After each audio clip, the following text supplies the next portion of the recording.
ดีอย่างไรก็ยังไม่สำคัญเท่าวันนี้ขอกล่าวคำว่าธรรมะสวัสดีกับบรรดาท่านผู้ฟัง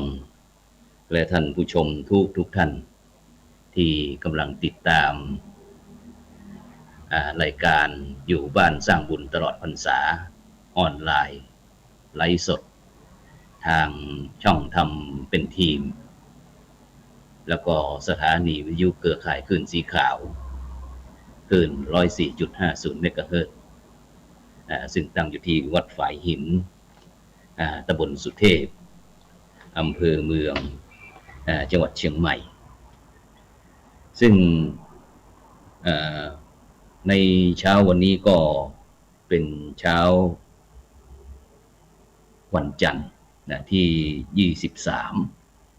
เดือนสิงหาคมปีพุทธศักราช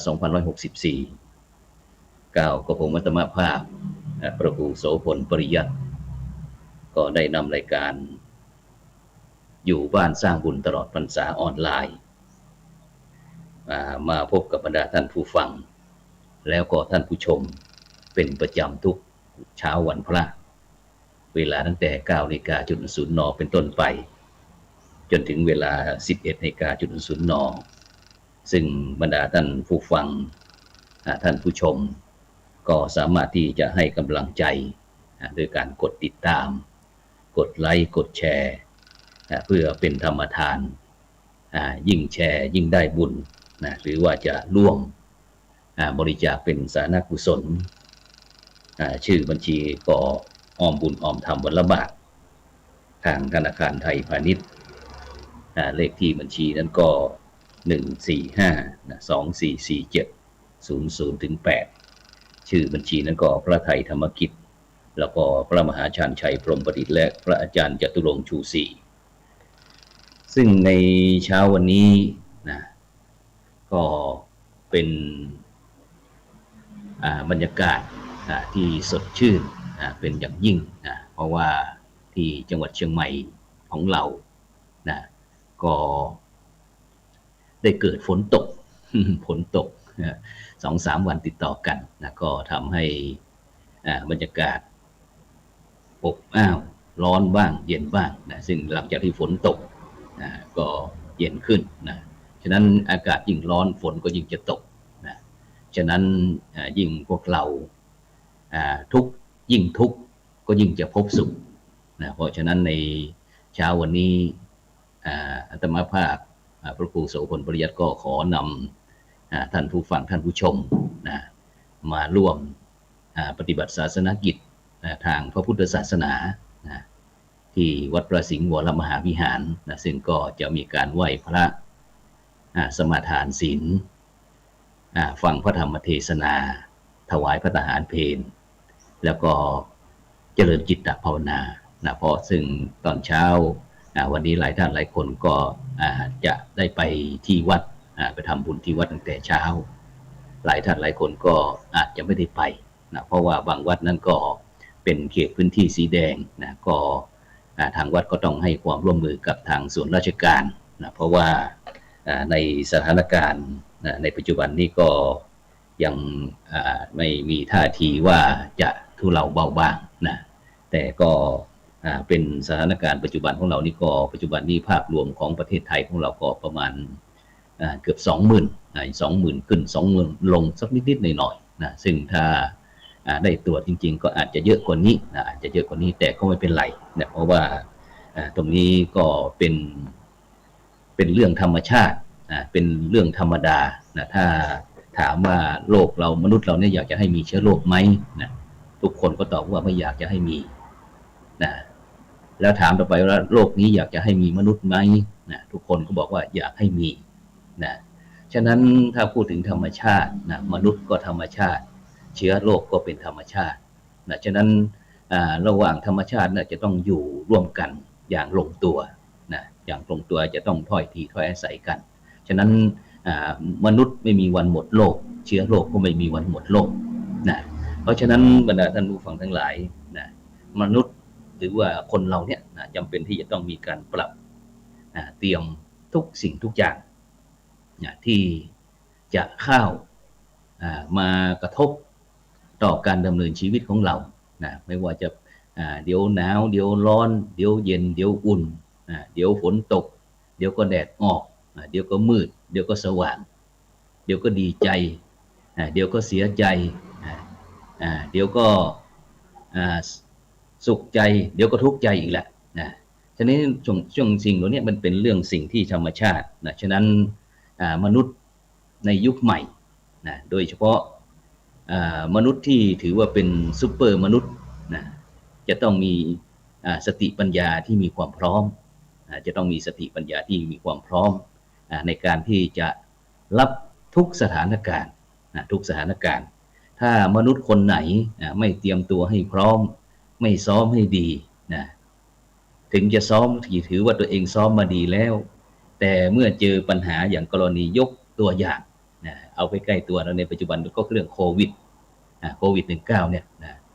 แต่ละประเทศก็บอกว่าตัวเองเตรียมพร้อมหมดเตรียมพร้อมหมดเตรียมวิธีการมีแมปมีแผนมีวิธีการหลายขั้นตอนต่างๆที่จะรับสถานการณ์แบบนี้แต่ก็ไม่ไหวแต่ก็ไม่ไหวก็ต้องพบก็ต้องเจอฉะนั้นแม้แต่พี่น้องประชาชนคนไทยก็เช่นเดียวกันก็ต้องรับผลตรงนี้แต่ทำอย่างไรที่พี่น้องคนไทยเราทุกคนทุกเชื้อชาติศาสนาเนี่ยจะอยู่ในประเทศไทยเรายังมีความสุขเพราะอะไรเพราะว่าเราเนี่ยมีสถาบันไม่ว่าจะเป็นชาติศาสนาพระมหากษัตริย์คอยเป็นที่พึ่งที่พิงของพวกเราตลอดยามใดที่บ้านเมืองเราเกิดวิกฤตสถาบันชาติศาสนาพระมหากษัตริย์ต่างๆเหล่านี้ก็ออกมาช่วยกันอย่างที่เราท่านทั้งหลายได้เห็นเนี่ยว่าไม่มีประเทศไหนนอกจากประเทศไทยที่มีความเป็นห่วงเป็นใยกัน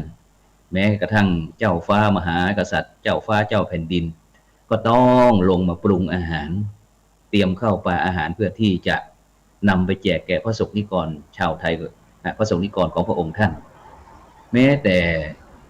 พระพุทธศาสนาก็เช่นเดียวกันเราจะเห็นว่าในขณะนี้พระสงฆ์องค์เจ้าคณะสงฆ์ไทยเราก็ไม่ได้นิ่งนอนใจโดยเฉพาะทางพระพุทธศาสนาถือว่าเป็นวิถีธรรมวิถีไทยวิถีพุทธ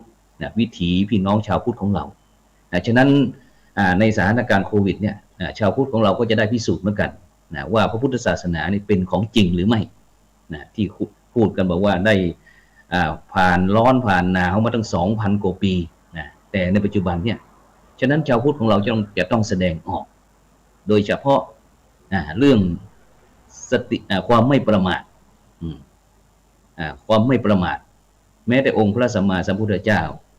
พระองค์ท่านก็ตรัสบอกว่าความประมาทเป็นหนทางแห่งหายนะอาจจะเสียแม้กระทั่งทรัพย์สินเงินทองอันสิ่งที่เป็นที่รักหรือว่าแม้กระทั่งเสียชีวิตเพราะฉะนั้นเนี่ยบรรดาท่านผู้ฟังทั้งหลายวันนี้หลายท่านหลายคนได้เข้าวัดเพื่อที่จะบำเพ็ญบุญบำเพ็ญกุศลเป็นประจำทุกวันพระที่ทางอาตมาภาพได้ประชาสัมพันธ์บอกว่าวัดพระสิงห์วรมหาวิหารคณะสงฆ์จังหวัดเชียงใหม่ร่วมกับกรมการศาสนากระทรวงวัฒนธรรมได้ร่วมกันจัดโครงการอยู่บ้านสร้างบุญตลอดพรรษาออนไลน์เพื่อที่จะไปเสริมเติมเต็มอย่างที่หลายท่านหลายคนบอกว่าไม่ได้ไปวัดเลยเราเคยไปทำบุญตักบาตรเคยฟังเทศน์เคยเจริญจิตภาวนาจิตเราก็นิ่งแต่เมื่อทางภาครัฐบาลขอความร่วมมือว่าขอให้ทุกท่านอยู่บ้านช่วยชาติซึ่งเราก็ปฏิบัติได้แต่บางท่านบางคนก็ที่มีพื้นฐานที่ดีเป็นบุคคลที่สามารถที่ดำเนินชีวิตด้วยเหตุด้วยผลก็สามารถที่อยู่รอดปลอดภัยแต่บางท่านบางคนที่มีปัญหานานาสารพันต่างๆเข้ามารุมเร้าก็อาจจะทำสิ่งที่ไม่คาดคิดเกิดขึ้นเพราะฉะนั้นเนี่ยบรรดาท่านผู้ฟังทั้งหลายทุกวันพระที่ พุทธศาสนิกชนของเราถือว่าเป็นการปฏิบัติรักษาดีเดิมแล้วก็เพิ่มเติมดีใหม่ซึ่งรักษาดีเดิมก็หมายความว่าความดีอันเป็นพื้นฐานที่มีอยู่ในจริตนะอยู่ในอัธยาศัยในชีวิตจิตใจในก้นบึงของหัวใจของชาวพุทธเราเนี่ยนะเรามารักษาไว้นะให้เป็นปกติแล้วก็ขนาดเดียวกันนะเพิ่มเติมดีใหม่ทุกสิ่งทุกอย่างที่มันดีๆเนี่ยเราก็นำมาให้เพิ่มเติมให้แก่ชีวิตนะไม่ว่าจะเป็นเรื่องการให้ทานการรักษาศีลการเจริญจิตภาวนาซึ่งสิ่งเหล่านี้นะก็จะเป็นบรรทัดฐานหรือว่าเป็นบันไดนะที่จะนำบรรดาท่านผู้ฟังพี่น้องพุทธศาสนิกชนชาวไทยทุกท่านนะได้คือเข้าสู่จุดมุ่งหมายของในทางพระพุทธศาสนาของเราเพราะฉะนั้นเนี่ยบรรดาท่านผู้ฟังทั้งหลายนะบุญเป็นเงาเผ่าตามติดบุญเป็นมิตรในทุกที่คอยช่วยเหลือเอื้ออารีห่างลาคีปลอดโผยภัยบุญพิทักษ์บุญรักษาบุญนำพาพบสุขใสนะแม้ชีพรับดับล่วงไปบุญส่งให้เราสุขสวัสดีฉะนั้นเนี่ยบรรดาท่านผู้ฟังทั้งหลายบุญนะใครๆก็บอกว่าในฐานะที่เราเป็นชาวพุทธนะแม้แต่พระคุณเจ้าคณะครูบาอาจารย์ผู้ที่เราเคารพนับถือก็บอกว่าให้พวกเราหมั่นสร้างคุณงามความดีนะหมั่นสร้างบุญสร้างกุศลนะซึ่งบุญในทางพุทธศาสนาของเราเนี่ยก็เป็นชื่อของความดีบุญเป็นชื่อของความสุขนะเมื่อเราได้ทำแล้วก็มีความสุขอย่างหลายท่านหลายคนที่ไม่เคยที่จะแบ่งปันสิ่งของอะไรต่างๆให้กับคนบ้านใกล้เรือนเคียงหรือว่าพี่น้องร่วมชาติพี่น้องร่วมโลกแต่เมื่อมาเจอสถานการณ์โควิดมาเจอสถานการณ์โควิด-19 นะที่กำลังระบาดไปทั่วโลกเดี๋ยวก็สายพันธุ์โน้นเดี๋ยวก็สายพันธุ์นี้เดี๋ยวก็สายพันธุ์อู่ฮั่นเดี๋ยวก็สายเดลต้านะซึ่งโดยเฉพาะในปัจจุบันเนี่ยซึ่งทางสื่อออนไลน์สื่อออนไลน์ต่างๆเดี๋ยวก็ยี่ห้อนั้นเดี๋ยวก็ยี่ห้อนี้ยี่ห้อนั้นดียี่ห้อนั้นต่ำยี่ห้อนั้นสูงยี่ห้อนั้นใช้ได้ถูกแพงอะไรต่างๆนั่นนะซึ่งสิ่งเหล่านี้นะถ้าพี่น้องคนไทยเราไม่ตั้งสตินะไม่ตั้งสติพูดไปง่ายคือสติไม่อยู่กับเนื้อกับตัวนะฟังเขาว่าเขาเรียกว่าโสนลู่ลมนะเอ็นไปเอ็นมานะไม่มีความเป็นตัวตนของตนเองนะอย่างนี้เป็นต้นนะฉะนั้นก็จะทำให้เราเนี่ยไม่มีความสุขทำให้ไม่มีความสุขเพราะฉะนั้นวันนี้จึงเป็นโอกาสที่ดีนะที่ตั้งแต่เช้านะหลายท่านหลายคนก็คงจะได้ไปวัดไปวานะทำบุญสุนทานตักบาตรทำบุญตักบาตรรับพรถวายพระทหารเช้ารับพรนะและเจริญจิตภาวนาแต่ถ้าเป็นบางวัดนะในภาคสายนะก็อาจจะมีการฟังพระธรรมเทศนานะหรือว่าบางวัดถ้าไม่มีตรงช่วงสายก็อาจจะเป็นช่วงบ่ายนะก็ปรับประยุกต์ไปตามสิ่งแวดล้อมเพราะฉะนั้นเนี่ยบรรดาท่านผู้ฟังทั้งหลายนะวันนี้ก็ถือว่าเป็นวันพระที่3นะที่โครงการอยู่บ้านสร้างบุญตลอดพรรษาออนไลน์นะที่วัดพระสิงห์วรมหาวิหารร่วมกับกรมการศาสนากระทรวงวัฒนธรรมนะที่ได้ถวายโครงการดีๆแก่พระคุณเจ้านะทั่วประเทศนะซึ่งก็เอาวัดไหนที่พร้อมนะประมาณก็ทั่วประเทศไทยของเรา77จังหวัดนะทางกรมการศาสนาท่านก็ได้จัดโครงการตรงนี้ลงไปนะซึ่งก็ต้องขอบคุณนะอนุโมทนากับท่านอธิบดีกรมการศาสนาก็คือท่านเกรียงศักดิ์บุญประสิทธิ์อธิบดีกรมศาสนาที่ในฐานะที่สนองงานพระสงฆ์ไทยเราได้จัดโครงการที่ดีก็คือโครงการอยู่บ้านสร้างบุญตลอดพรรษาออนไลน์ เพราะเป็นห่วงพี่น้องชาวไทยของเราที่จะต้องอยู่บ้านเคยคนไทยเราชีวิตเคยมีอิสระอยากจะไปก็ไปอยากจะกินก็กินอยากจะเที่ยวก็เที่ยวนี่คือเป็นปกติของการตามใจก็คือไทยแท้แต่เมื่อเรามาพบกับสถานการณ์ที่โรคระบาดก็ต้องมีการปรับตัวเพราะอะไรเพราะว่าการจะแก้ปัญหาได้เนี่ยการปัญหาโรคระบาดได้นี่จะต้องทุกคนทุกคนทั่วโลกเนี่ยทุกคนจะต้องมีส่วนเกี่ยวข้องไม่เกี่ยวข้องด้านใดก็ต้องด้านหนึ่งฉะนั้นเมื่อมีส่วนเกี่ยวข้องก็ต้องได้รับผลกระทบซึ่งส่วนเกี่ยวข้องเราเนี่ยทุกคนก็จะต้องให้ความร่วมมือเพราะว่าอะไรเพราะทุกคนได้รับผลกระทบเหมือนกันหมดฉะนั้นเราก็ต้องให้ความร่วมมืออย่างที่พี่น้องประชาชนคนไทยของเราในขณะนี้ได้ความร่วมมือกับรัฐบาลที่ขอความร่วมมือบอกว่าอยู่บ้านช่วยกันสร้างชาติช่วยชาติเพราะอะไรเพราะว่าไม่ต้องการให้โลกเนี่ยมันแพร่กระจายเพราะโลกนี้มันแพร่กระจายได้ง่ายเราก็ไม่รู้ว่าใครอาจจะเป็นเราหรือว่าเป็นเขาหรือว่าพูดง่ายๆว่าทุกคนต้องสมมุติตนเองว่าเป็นโรคโควิดเพราะอะไรเพราะเราไม่สามารถที่จะรู้ด้วยตนเองได้จะต้องผ่านขั้นตอนด้านวิทยาศาสตร์ที่จะต้องมากลั่นกรองเกี่ยวกับระบบต่างๆเหล่านี้ว่าใครที่ติดโควิดฉะนั้นก็ถ้าไม่เขาก็เรานี่แหละแม้กระทั่งทั้งถ้าเป็นครอบครัวทั้งคุณพ่อคุณแม่คุณลูกซึ่งหลายท่านหลายคนหลายครอบครัวก็ได้รับผลกระทบเหมือนกันบางท่านก็เสียทั้งคุณพ่อก็มีเสียทั้งคุณแม่ก็มีเสียคุณพี่เสียคุณลูกเสียแม้กระทั่งหลานซึ่งโรคโควิดนี่ไม่เคยเว้นแม้แต่ผู้สูงอายุจะอายุตั้ง100 ปีโควิดก็มีเว้นแม้แต่เด็กเพียงที่อยู่ในครรภ์ไม่กี่เดือนของคุณแม่ก็ไม่เว้นเช่นเดียวกันเพราะฉะนั้นเนี่ยถ้าพูดถึงความร่วมมือพวกเราก็ต้องช่วยกันแล้วก็ทุกคนก็ต้องมีสิทธิ์ในการที่เลือกได้โดยเฉพาะในการที่เราจะช่วยกันในการที่อาจจะรับวัคซีนหรือว่าอาจจะช่วยกันมีสิทธิ์ในการที่จะเลือกในการดำเนินชีวิต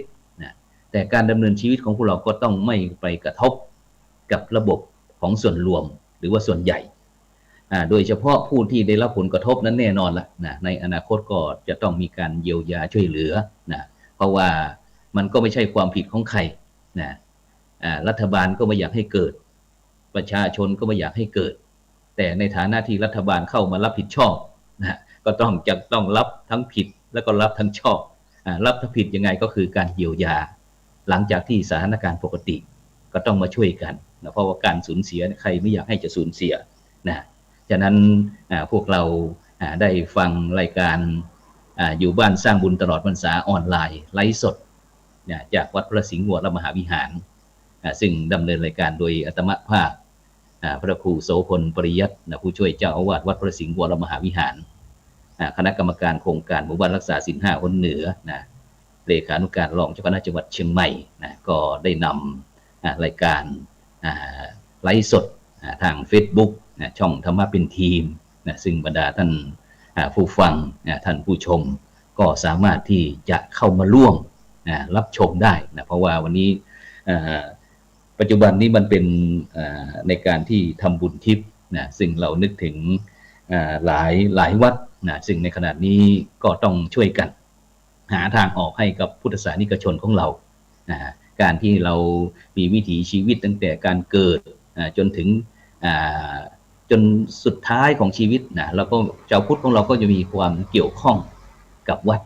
ฉะนั้นการที่เราเคยไปวัดเป็นนิดเมื่อมีเหตุมีปัญหาอุปสรรคในการที่จะขีดขวางที่เราจะไปวัดก็ย่อมเกิดความทุกข์ฉะนั้นสิ่งเหล่านี้บรรดาท่านผู้ฟังปัญหาเนี่ยมีไว้ให้แก้ไขปัญหาไม่ได้มีให้ท้อแท้ฉะนั้นเนี่ยปัจจุบันเนี่ยถึงแม้เราจะไปวัดไม่ได้ แต่ถ้าเรามาเปิดทางทีวีออนไลน์ทางช่องทำเป็นทีมนะซึ่งคณะสงฆ์นะทั้งหนเหนือหนใต้หนตะวันออกนะภาคเหนือภาคใต้ภาคตะวันออกภาคกลางแล้วก็พระธรรมทูตสายต่างประเทศนะก็ได้ร่วมกันนะจัดช่องทีวีออนไลน์ช่องทำเป็นทีมขึ้นมาเพื่อที่จะเป็นอีกช่องทางหนึ่งที่จะให้เป็นทางเลือกของบรรดาท่านผู้ฟังท่านผู้ชมนะฉะนั้นเมื่อท่านผู้ฟังท่านผู้ชมได้เข้ามาช่องเป็นทีมแล้วนะหรือว่ากำลังติดตามทางสถานีวิทยุ FM คลื่น 104.50 เมกะเฮิรตซ์นะที่ตั้งอยู่ที่วัดฝายหินจังหวัดเชียงใหม่นะก็สามารถที่จะส่งข้อความให้กำลังใจโดยการกดติดตามกดไลค์กดแชร์นะหรือว่าจะแชร์ยิ่งแชร์เท่าไหร่ก็ยิ่งได้บุญนะบรรดาท่านผู้ฟังทั้งหลายนะฉะนั้นสิ่งที่ข้อความทางบล็อกนี้ก็คืออินบ็อกเข้ามาก็คือกำลังใจนะที่จะทำให้พระหนุ่มเนนน้อยนะที่ได้ใช้สื่อออนไลน์นะเพื่อที่จะเข้าไปใกล้กับพี่น้องพุทธศาสนิกชนนะเพราะว่าชาวพุทธอยู่ที่ไหนพระสงฆ์องค์เนนก็ต้องไปอยู่ที่นั่นเพราะว่าวิถีชีวิตความเป็นพระเป็นเนนเนี่ยจะต้องอาศัยนะพุทธบริษัทถ้าขาดพุทธบริษัทก็อยู่ไม่ได้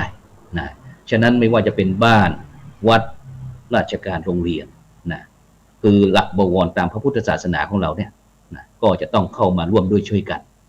ในการที่จะเป็นสิ่งที่คอยยึดเหนี่ยวสิ่งที่คอยป้องกันภัยให้กับพุทธบริษัทของเรา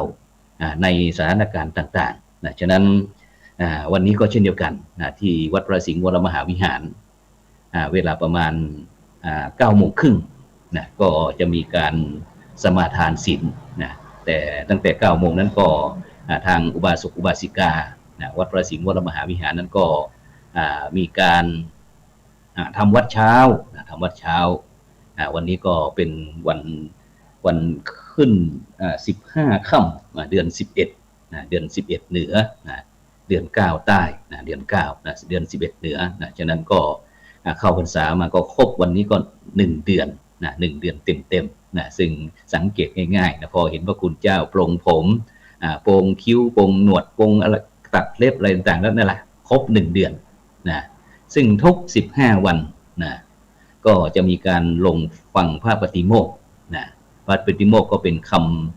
คำสั่งนะที่พระพุทธเจ้านะได้ทรงบัญญัติไว้นะว่าทุก15 วันพระสงฆ์องค์เจ้าในพระพุทธศาสนานะก็ต้องมีการลงฟังพระปฏิโมกข์เพื่อที่จะเป็น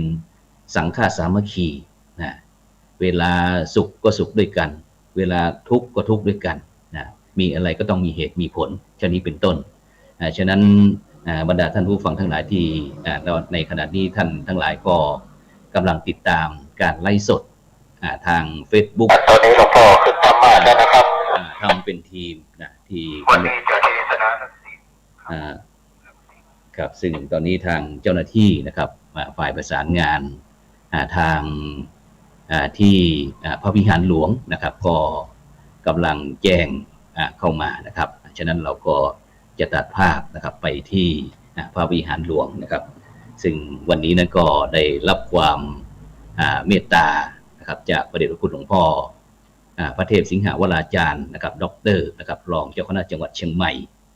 เจ้าอาวาสวัดพระสิงห์วรมหาวิหารนั้นก็จะเป็นองค์แสดงพระธรรมเทศนาซึ่งกติกาวัดพระสิงห์วรมหาวิหารนั้นก็ทุกวันพระใหญ่ก็คืน15 ค่ำขึ้น15 ค่ำแรม15 ค่ำเจ้าอาวาสนั้นก็จะเป็นองค์แสดงพระธรรมเทศนา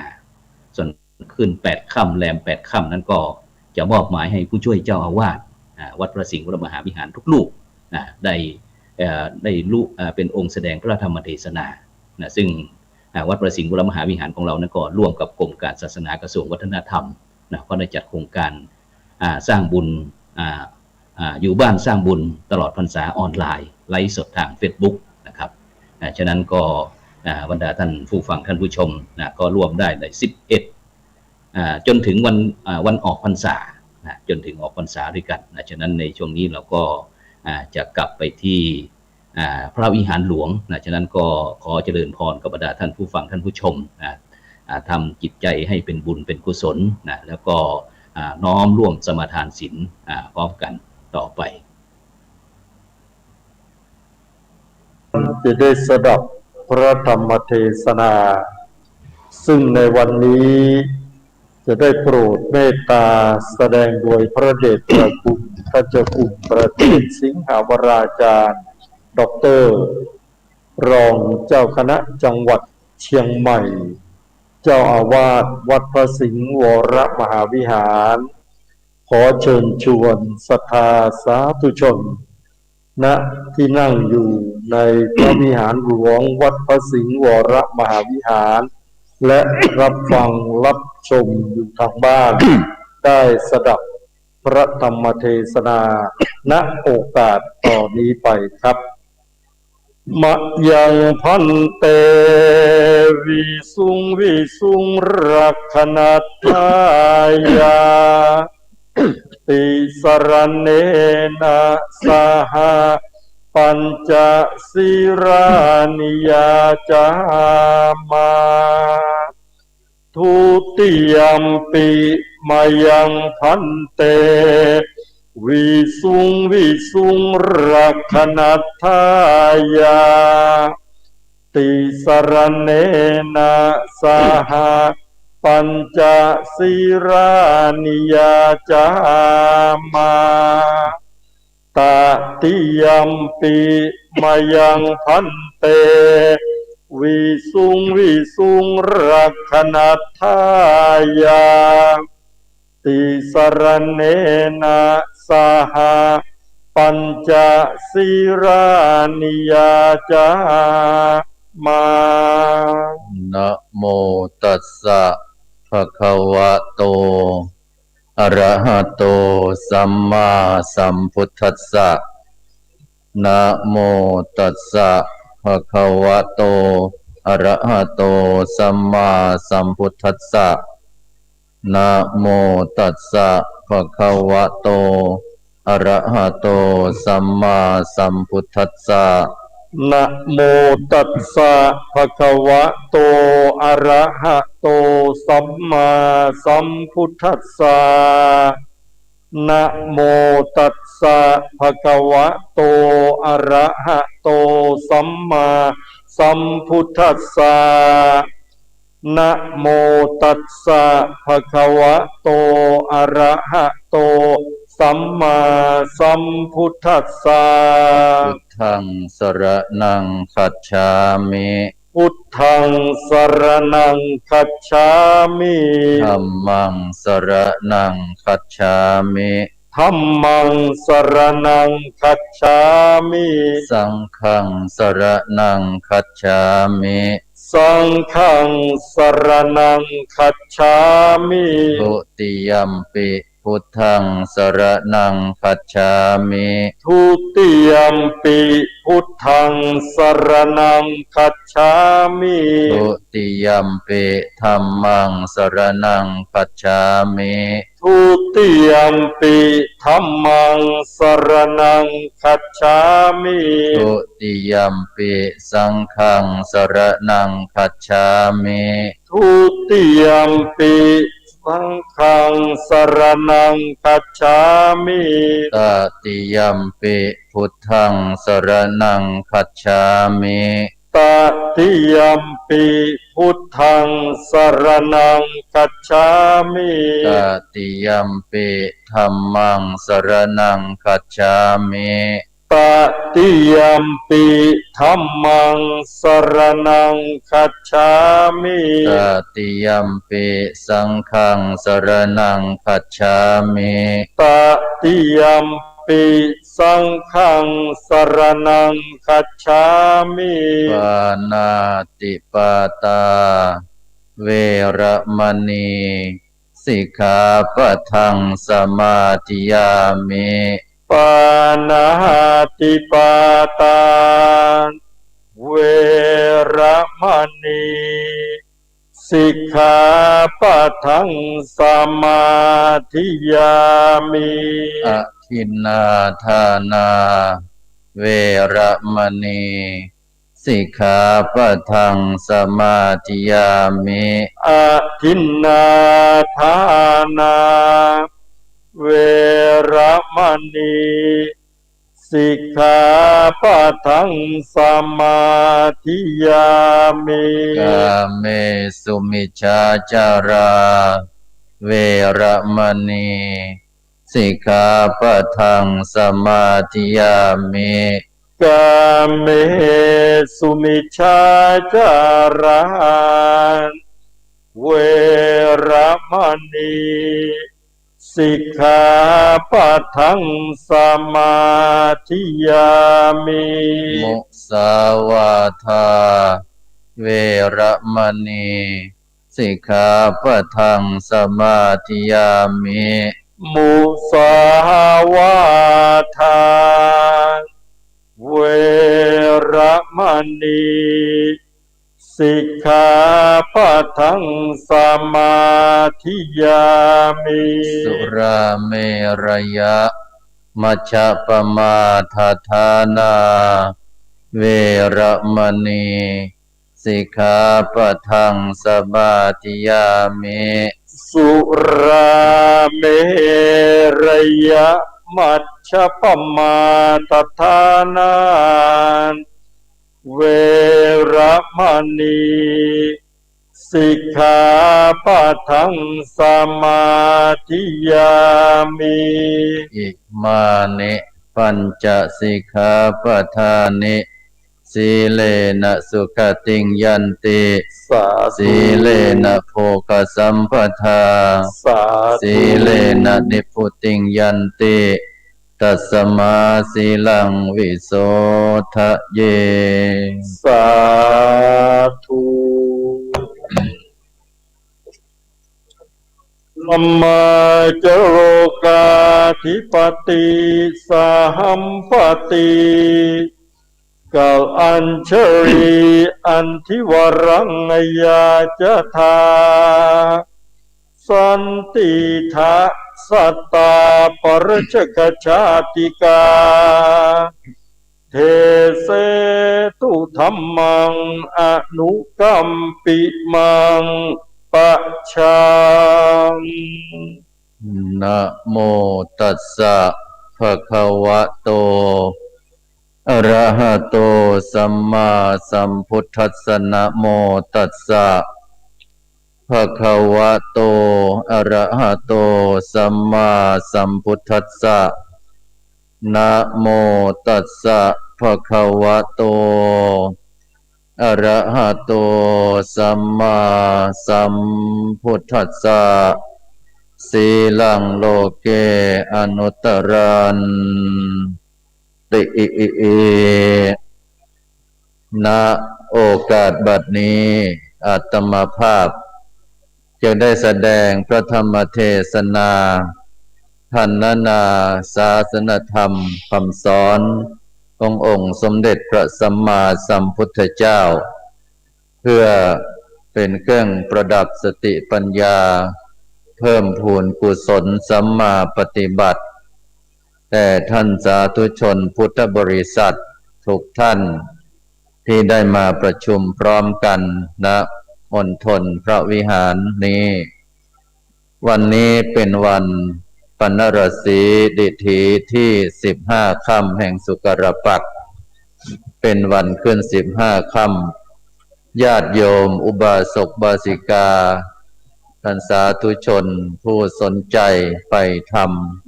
ทุกท่านได้มาบำเพ็ญกุศลนับตั้งแต่ตอนเช้าไหว้พระรับศีลทำบุญตักบาตรและในโอกาสนี้ก็มีการสดับพระธรรมเทศนาการสดับพระธรรมเทศนาหรือการฟังเทศน์เป็นการชำระล้างจิตใจของเราให้ผ่องใสเบิกบาน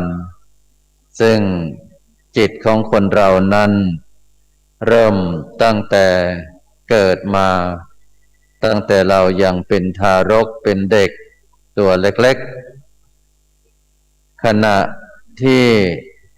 ยังเล็กอยู่นั้นจิตก็ยังมีความผ่องใสเบิกบานจะสนใจเรื่องวิ่งเล่นเรื่องเล่นความสนุกสนานจิตที่ผ่องใสเบิกบานเป็นจิตที่อยู่ในภาวะปกติแต่พอรับรู้มากขึ้นก็มีสิ่งที่มาห่อหุ้มจิตที่ผ่องใสให้เกิดความเศร้าหมองขุ่นมัวยิ่งถูกห่อหุ้มมากเท่าไหร่จิตก็ขุ่นมัวมากเท่านั้นมัวหมองมากเท่านั้นสิ่งที่มาห่อหุ้มจิตให้เศร้าหมองขุ่นมัวเรียกว่ากิเลสก็คือความโลภความโกรธความหลงเป็นต้น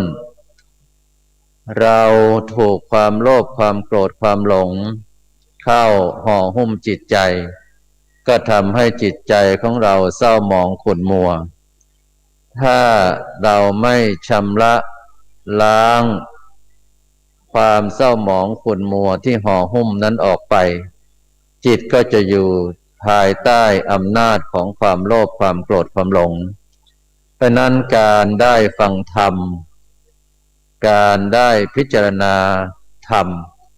ก็เป็นส่วนหนึ่งที่ทำให้จิตของเรานั้นผ่องใสเบิกบานจิตที่ผ่องใสเบิกบานนั้นเป็นจิตที่บริสุทธิ์เป็นจิตที่สะอาดแล้วทำให้มีสุขภาวะทางจิตที่ดีปัจจุบันนี้เราประสบปัญหาเรื่องสุขภาวะทั้งทางกายทางจิตสุขภาวะทางกายเช่นเราถูกโรคภัยไข้เจ็บเบียดเบียนถ้าผู้ใดไม่ดูแลไม่เอาใจใส่เรื่องสุขภาวะทางกายร่างกายก็จะมีโรคภัยไข้เจ็บมาเบียดเบียนอยู่ไม่เป็นสุขแล้วก็มีความทุกข์มากขึ้นอย่างเช่นปัจจุบันที่เกิดโรคระบาดดังที่เราทราบกันอยู่นั้นทุกท่านได้รับผลกระทบวิถีชีวิตความเป็นอยู่เปลี่ยนแปลงความผูกพันในครอบครัวความใกล้ชิดติดต่อก็เปลี่ยนแปลงเพราะนั้นการอยู่การกินการไปการมาการใช้ชีวิตได้รับผลกระทบสุขภาวะทางกายเราก็ต้องรู้จักการปรับเมื่อเกิดโรคระบาดดังที่กล่าวเมื่อเช้าได้กล่าวสัมโมทนียกถาไปตอนหนึ่งว่าการใช้ชีวิตดำเนินชีวิตในปัจจุบันก็จะต้องรู้ทันรู้อยู่และรู้ใช้รู้ทันก็คือให้รู้เท่าทันว่าเกิดอะไรขึ้นให้เรารู้ศึกษาไตร่ตรองวิเคราะห์แยกแยะแล้วเพื่อเราจะได้วางแผนในการใช้ชีวิตเมื่อรู้เท่าทันแล้วมีการวางแผนแล้วก็ต้องอยู่ทันคำว่าอยู่ทันหรืออยู่เป็นนะรู้ทันรู้อยู่เป็นก็คือใช้ชีวิตให้เป็นใช้ชีวิตอย่างไรจะปลอดภัยใช้ชีวิตอย่างไรจะเป็นสุขใช้ชีวิตอย่างไรจะทำให้เราไม่เดือดร้อนไม่กระทบมากนักก็จะทำให้ทุกข์ที่มากนั้นก็น้อยลงเมื่อรู้ทันรู้อยู่ก็ต้องรู้ใช้การใช้ชีวิตให้เป็นสุขในสถานการณ์ปัจจุบันที่ไม่เที่ยงแท้แน่นอนเป็นอนิจจังเนี่ยเราไม่รู้ว่าอนาคตข้างหน้าจะเป็นอย่างไรการจับใจายใช้สอยการใช้เงินทองก็ต้องรู้จักออมรู้จักเก็บรู้จักใช้อันนี้ตลอดจนถึงรู้จักการดูแลสุขภาวะทางกาย เมื่อดูแลสุขภาวะทางกายแล้วทางจิตก็เช่นเดียวกันทางจิตก็เป็นเรื่องสำคัญคนกำลังเครียดคนกำลังมีความทุกข์เพราะสถานการณ์การแพร่ระบาดของโรคเชื้อไวรัสติดต่อที่ได้เทศในวันพระก่อนโน้นคราวหนึ่งเมื่อมีความเครียดมากมีเรื่องความทุกข์มากทำมาหากินตกงานการเป็นอยู่ลำบากฝืดเคืองเราก็ต้องเรื่องของการให้จิตของเรามีความทุกข์น้อยสุขภาวะทางจิตเป็นเรื่องสำคัญการที่จะทำให้สุขภาวะทางจิตหาภูมิคุ้มกันอย่างหนึ่งก็คือให้มีสติเมื่อเช้าได้พูดทีหนึ่งแล้วอีกอันหนึ่งที่มีความสำคัญซึ่งได้กล่าวเป็นพุทธภาษิตเบื้องต้นว่าสีลังโลเกอนุตตรังซึ่งแปลความหมายเป็นภาษาไทยว่าศีลเป็นเยี่ยมในโลกศีลจะเป็นสิ่งที่คุ้มครองศีลจะเป็นภูมิคุ้มกันเพราะนั้นถ้าคนมีศีลก็คือวินัยก็คือมีวินัยในตัวเองมีวินัยในสังคมมีวินัยในการเป็นอยู่ในวินัยในการใช้ชีวิตถ้าเรามีวินัยในการใช้ชีวิตทั้งสุขภาวะทางกายสุขภาวะทางจิตก็จะดีขึ้นมีทุกข์น้อย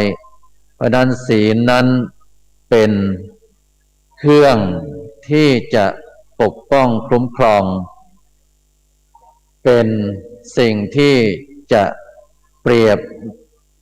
เหมือนกับภูมิคุ้มกันได้ดีอย่างยิ่งเพราะนั้นท่านจึงสอนให้เราตระหนักในศีลศีลเป็นข้อปฏิบัติในชีวิตประจำวันเราจะทำอะไรเรานึกถึงศีลก่อนเช่นวันนี้ก่อนจะฟังเทศน์ก็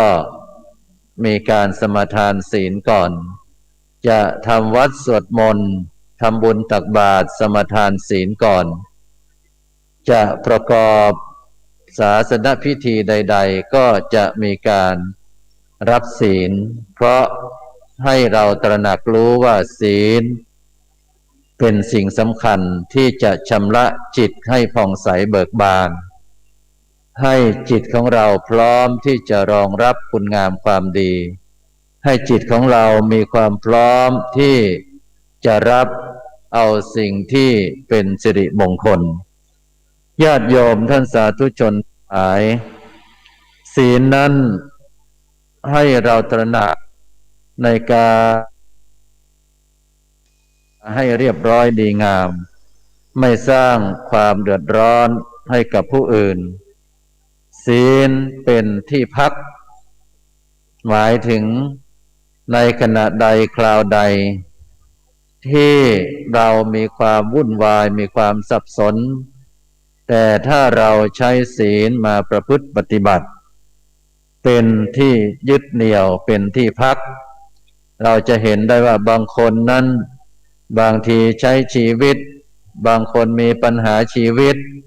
ไม่รู้จะไปพึ่งสิ่งใดขอเข้าวัดปฏิบัติธรรมไปสถานที่วิเวกไปสถานที่เหมาะไปพักจิตพักใจไปเอาศีลเอาธรรมเป็นที่ยึดเหนี่ยวทางด้านจิตใจเข้าไปปฏิบัติธรรม3 วัน5 วัน7 วันพอไปปฏิบัติแล้วจิตของเราได้พักจิตของเราอยู่กับศีลอยู่กับธรรมก็ทำให้ปลอดโปร่งโล่งสบายมีความสบายใจขึ้นศีลเป็นที่หลบก็ได้หลบภัยบางทีภัยอันตรายทั้งหลายทั้งปวงที่จะเกิดความโลภความโกรธความหลงเป็นมหันตภัย เราเอาศีลเป็นที่หลบภัยเอาศีลเป็นเครื่องป้องกันเป็นการเสริมสร้างบารมีของเราด้วยเพราะนั้นท่านจึงได้กล่าวว่าศีลนั้นเป็นเดชศีลเป็นเครื่องประดับศีลเป็นเครื่องเผาบาปศีลเป็นกำลังศีลเป็นน้ำศีลเป็นความสงบศีลเป็นความเสงี่ยมศีลสามารถข่มได้ศีลปราบได้ศีลปรามได้ศีลเป็นกองทัพศีลเป็นเครื่องเย็นศีลคือสิ่งสวยงามศีลทำให้มีความรักศีลทำให้มีความเคารพนับถือให้คุณูปการมากมายศีลเป็นเดชนั้นเดชหรืออำนาจทุกคนต้องการทุกคนปรารถนาอำนาจที่ใช้ในการปกครองในการปราบปรามหรือในการทำให้คนอื่นเกรงกลัวโดยใช้เครื่องมืออาวุธยุทโธปกรณ์ถ้าเป็นเดชแบบนั้นคนจะกลัวด้วยความไม่เต็มใจอาจจะกลัวด้วยกลัวจะมีโทษอย่างนั้นอย่างนี้แต่ถ้าเดชของศีลที่คนกลัวเนี่ยคือคนใดผู้ใดที่ถึงพร้อมด้วยศีลคนจะเคารพคนจะเกรงกลัวคือเกรงกลัวในความเป็นผู้มีศีลของบุคคลคนนั้นเพราะศีลอยู่ในตัวเขาธรรมอยู่ในตัวเขาคนจึงเกรงกลัวกลัวในที่นี้ก็คือกลัวบาป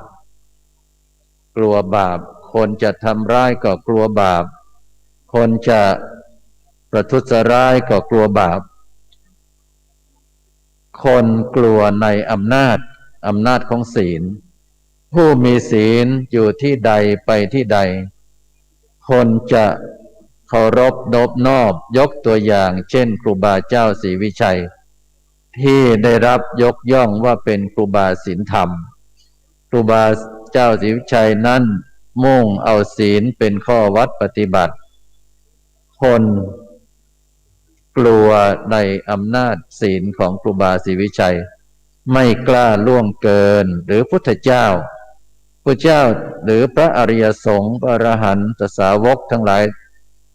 ที่ท่านเป็นอริยสงฆ์ท่านถึงพร้อมด้วยศีล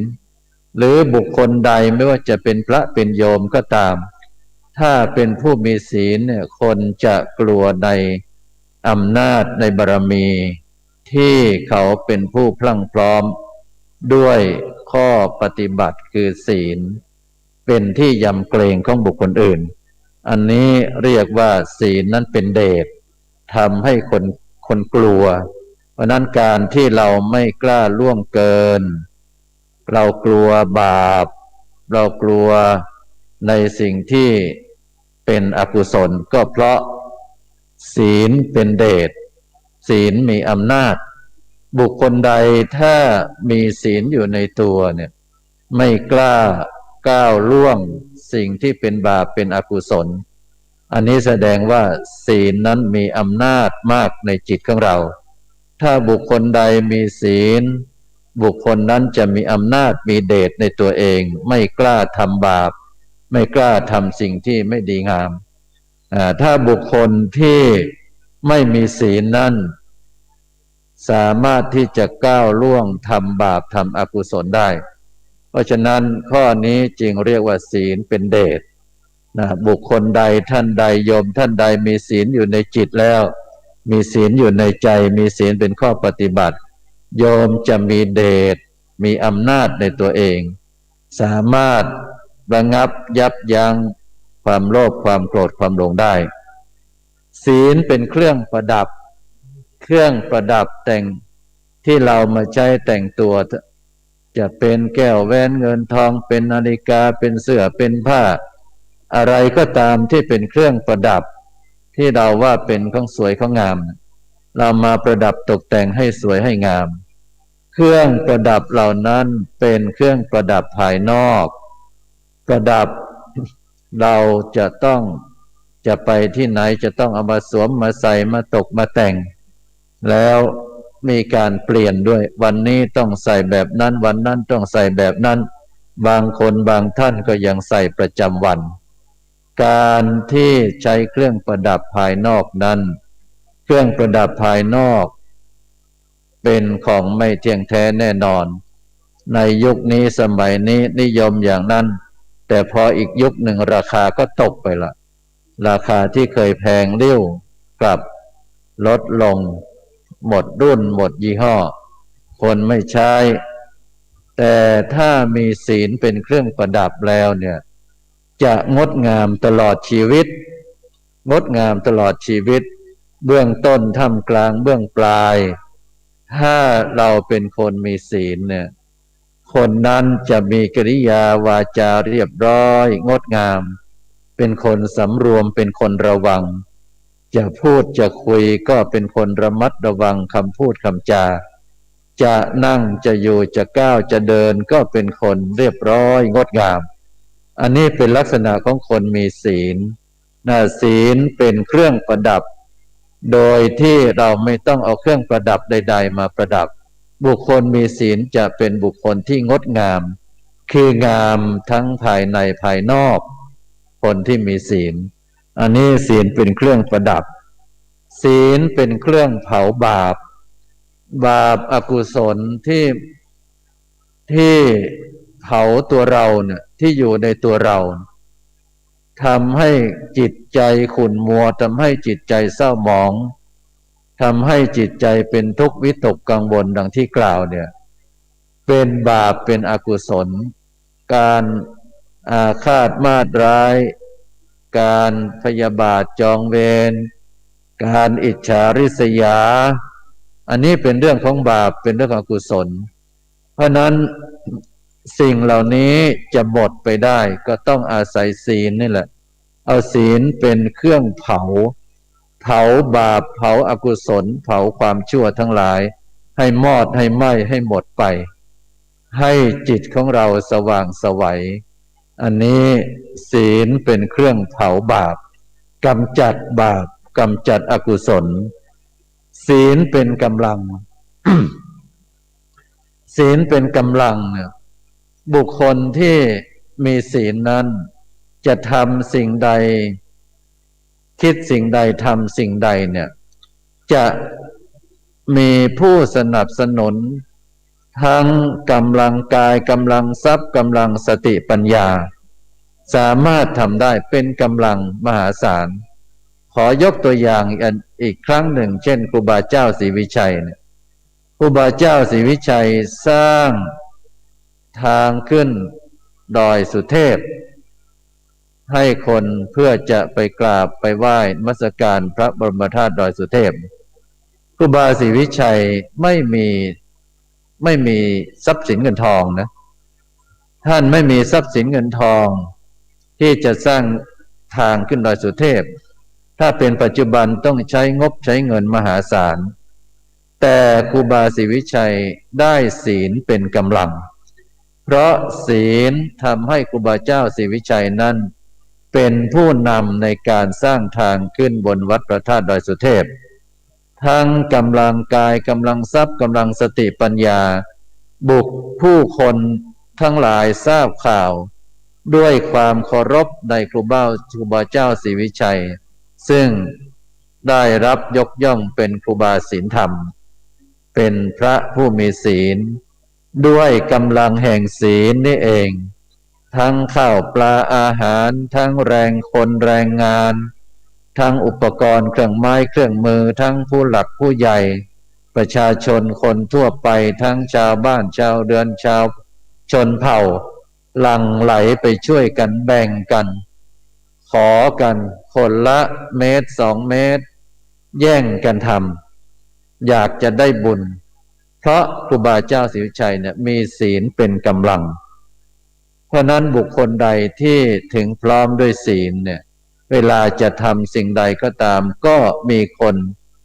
ช่วยเป็นกำลังช่วยคิดช่วยทำช่วยบริจาคช่วยทั้งกำลังกายกำลังทรัพย์กำลังสติปัญญาอันนี้คือกำลังของศีลศีลเป็นกำลังศีลคือความสงบความสงบที่กล่าวนี่คือความสงบแห่งจิตแห่งใจหรือมีความสงบของบ้านของเมืองก็ได้คนที่รบราฆ่าฟันกันเนี่ยเป็นศัตรูห้ำหั่นกันเนี่ยถ้าไม่มีศีลแล้วมันจะมีแต่ความอาฆาตพยาบาทความโกรธความแค้นความการแย่งชิงกันการเอาชนะคะขานกันแต่ถ้ามีศีลก็ทำให้เกิดความสงบอย่างตอนคราวที่พระญาติของพุทธเจ้านะพระญาติของพระองค์ทั้งสองฝ่ายคือตระกูลของพระบิดาและพระมารดาที่เราเรียนพุทธประวัติทั้งสองฝ่ายนี้แย่งชิงกันเรื่องของน้ำทำเกษตรกรรมความจริงแล้วในเชื้อพระวงศ์ไม่ได้ทำหรอกแต่ว่าผู้ที่เป็นบริวารลูกน้องหน้าแล้งทำนาทำเกษตรไม่ได้แต่พอน้ำมาพอมีบ้างก็แย่งกันพอแย่งกันก็เอาชนะคะขานกันจะห้ำจะหั่นกันพุทธเจ้าเสด็จที่มีปางพุทธรูปปางห้ามยากก็ศีลนี่แหละเอาศีลนี่แหละเป็นเครื่องมือในการทำให้เกิดความสงบเพราะนั้นศีลแม้แต่ในบ้านสามีภรรยาครอบครัวลูกหลานอยู่ด้วยกันหรือไม่ว่าหน่วยงานใดองค์กรใดสังคมใดถ้าหากว่าอยู่กันด้วยศีลแล้วมันก็จะมีแต่ความสงบการทะเลาะเบาะแว้งการที่จะไปบาดหมางกันนั้นก็จะไม่เกิดขึ้นเพราะนั้นต้องมีศีลคนที่มีศีลผู้ที่มีศีลอยู่ด้วยกันก็มีแต่ความสุขมีแต่ความสงบเพราะนั้นศีลทำให้เกิดความสุขและความสงบศีลทำให้เกิดความสงเงียมคือความสวยความงามความเรียบร้อยเราสังเกตดูอย่างขณะเนี้ยโยมมานั่งฟังเทศน์ฟังธรรมนั่งเป็นระเบียบเรียบร้อยตั้งใจฟังไม่พูดไม่คุยก็แสดงให้เห็นว่าความสงเงียมความสวยงามความเป็นระเบียบที่เกิดขึ้นนี้ก็เกิดจากการมีศีลตรงนี้ก็เป็นตัวชี้วัดเมื่อกี้ว่าทำไมก่อนเทศเราจึงรับศีลซะก่อนเพื่อให้คนมีศีลคนได้ตระหนักรู้ได้เตรียมจิตเตรียมใจฉะนั้นการที่เรามีศีลก็ทำให้เกิดความสวยความงามความสงเงียมความเป็นระเบียบเรียบร้อยศีลเป็นเครื่องข่มจิตข่มใจในขณะที่จิตของเรากำลังฟุ้งซ่านเดือดดาลจิตของเรากำลังพลุกพล่านก็อาศัยศีลนี่แหละข่มไว้สะกดไว้ทำให้เกิดความนิ่งเกิดความสงบศีลเป็นเครื่องปรามในขณะใดจิตใจของเราเฟื่องฟูด้วยกิเลสความโลภความโกรธความหลงเราใช้ศีลดำนึกถึงศีลถึงข้อปฏิบัติเราได้รู้ประโยชน์ของศีลก็เอาศีลนั้นมาเป็นเครื่องปรามเป็นเครื่องปราบให้จิตของเรานั้นสงบทำให้จิตของเรานั้นผ่องใสขึ้นเอาศีลมาขัดมาเกลาเอามาปราบมาปรามไม่ให้เรามุทะลุดุดันหรือทำความชั่วทำสิ่งที่ทำให้เกิดความเป็นทุกข์ความเดือดร้อนศีลเป็นกองทัพการที่จะห้ำหั่นฆ่าศัตรูหมู่มารได้นั้นจะต้องอาศัยความพร้อมโดยเฉพาะกองทัพ ต้องมีอาวุธยุทโธปกรณ์ต้องมีกำลังที่เข้มแข็งการจะปราบศัตรูคือความโลภความโกรธความหลงที่เป็นตัวกิเลสที่สำคัญเนี่ยเราก็จะเอาศีลนี่ละมาเป็นกองทัพถ้าเป็นศีลห้าเป็นศีลแปดหรือจะเป็นศีลที่ของพระศีล221ก็ได้เอาศีลมาเป็นกำลังเอาศีลมาเป็นกองทัพข้าวปราบปรามความโลภความโกรธความหลงเมื่อปราบปรามแล้วศีลทำให้เย็นบุคคลผู้ที่ทรงศีลบุคคลผู้ที่มีศีลบุคคลผู้ปฏิบัติตามศีลบุคคลคนนั้นจะเป็นคนสงบเย็นความสงบเย็นทำให้เกิดความสุขความสงบเย็นโดยเฉพาะความสงบเย็นทางจิตใจเนี่ยจะไม่พลุ่งพล่านจะไม่เร่าร้อนจะไม่กระวนกระวายเพราะเราเอาศีลมาเป็นเครื่องกำกับควบคุมทั้งทางกายทั้งทางวาจาเพราะฉะนั้นญาติโยมท่านสาธุชนทั้งหลายการที่เราสมทานศีลเอาไปเป็นข้อปฏิบัติเป็นข้อประพฤตินั้นแม้ว่าในขณะนี้ปัจจุบันนี้ปกติแล้วในช่วงฤดูกาลเข้าพรรษานั้นเราก็จะมีการไหว้พระสวดมนต์สมาทานศีลแล้วมีการปฏิบัติธรรมมีการเจริญจิตภาวนาก็เป็นการส่งเสริมให้จิตของเราสงบเย็นทำให้จิตของเราเป็นสุขเพราะความสงบที่จิตใจนั้นเป็นความสงบที่แท้จริงแม้ปัจจุบันนี้สถานการณ์ของโรคระบาดไม่เอื้อต่อการที่เราจะมาประพฤติปฏิบัติเช่นในการก่อนแต่เรื่องของศีลนั้นเราจะอยู่ที่ไหนเวลาไหนอยู่กับใครอยู่สถานที่ใดเราสามารถเอาศีลไปเป็นเดชเอาศีลเป็นไปเครื่องประดับเอาศีลไปเป็นเครื่องเผาบาปเอาศีลมาเป็นกำลังเอาศีลมาเป็นน้ำชำระล้างเอาศีลมาเป็นตัวข่มเอาศีลมาเป็นกองทัพปราบปรามเอาศีลมาปกป้องคุ้มครองเราสามารถทำได้ทั้งนั้นจะอยู่ที่วัดจะอยู่ที่บ้านขอให้เรารำลึกนึกหรือตระหนักในเรื่องของศีลเอาศีลมาเป็นอาวุธเอาศีลมาเป็นเครื่องป้องกันเอาศีลมาเป็นภูมิคุ้มกันของเราอย่างปัจจุบันที่เกิดโรคระบาดเราก็เอาศีลมาเป็นภูมิคุ้มกันได้เอามาเป็นวัคซีนได้ศีลเป็นสิ่งที่ยอดเยี่ยมดังที่ได้ชี้แจงให้ญาติโยมทุกท่านได้รับฟังก็ขอให้นำสาระธรรมเหล่านี้ไปพินิจพิจารณาให้ทุกคนตระหนักในศีลควบคุมกายวาจาของตนให้เรียบร้อยดีงามไม่ให้เกิดความเดือดร้อนทั้งตัวเองและผู้อื่นเอาศีลเป็นที่พักที่ยึดเหนี่ยวเอาศีลเป็นที่หลบภัยแล้วก็สร้างบารมีด้วยศีลบารมีทำอะไรคิดอะไรก็ขอให้ตระหนักรู้ถึงเรื่องของศีลเป็นเบื้องต้นจะทำให้ชีวิตของเรานั้นดำเนินไปด้วยความสงบเราจะรู้ทันเราจะรู้อยู่เราจะรู้ใช้ด้วยเอาศีลมาเป็นกำลังดังที่พุทธภาษิตเบื้องต้นว่า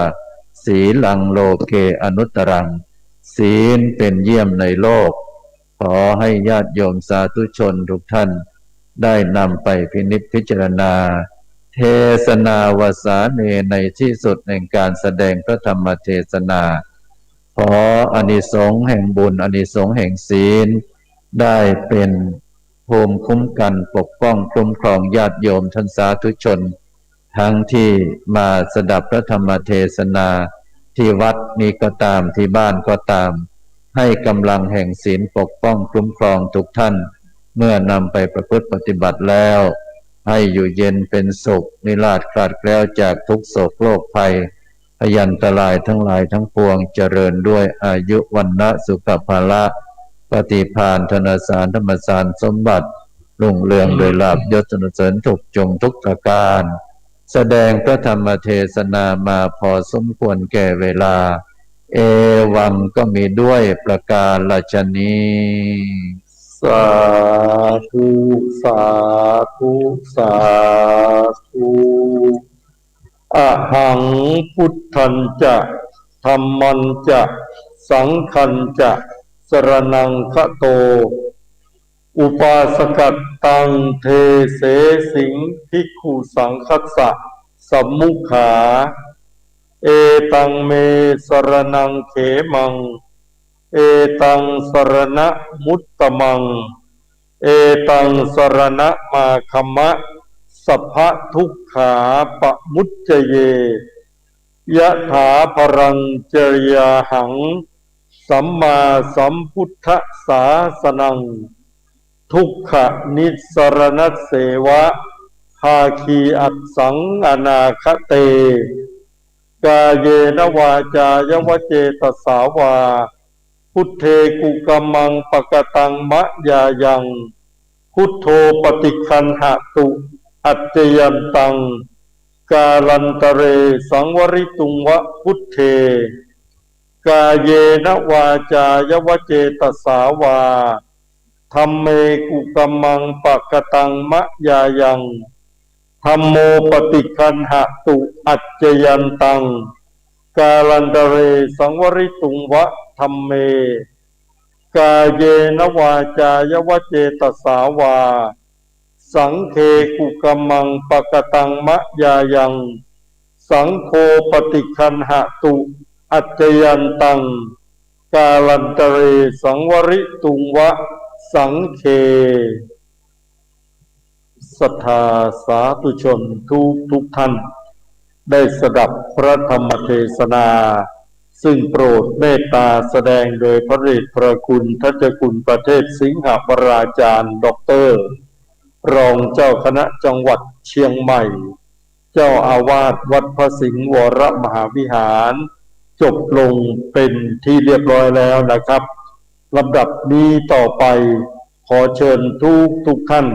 ได้ถวายจตุปัจจัยทยธรรมบูชากันเทศณโอกาสนี้ขอเรียนเชิญทุกท่านครับแม่ครูขอเรียนเชิญทุกท่านเลยนะครับแม่ครูธัญญาได้เป็นตัวแทนของศรัทธาสาธุชนที่ได้ร่วมบริจาคจตุปัจจัยทยธรรมบูชากันเทศ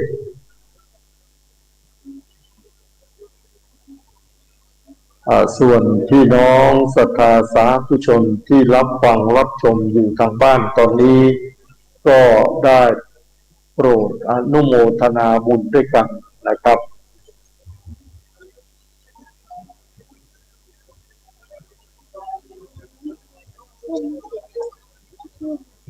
เก็บเลย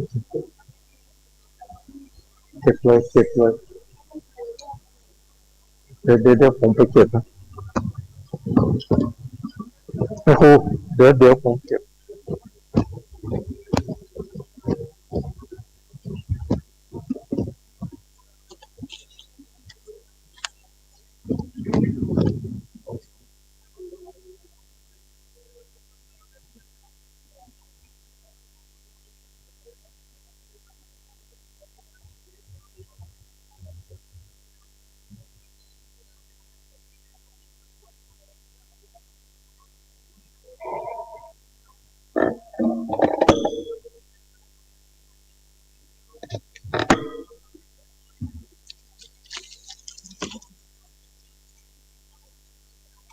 สาธุ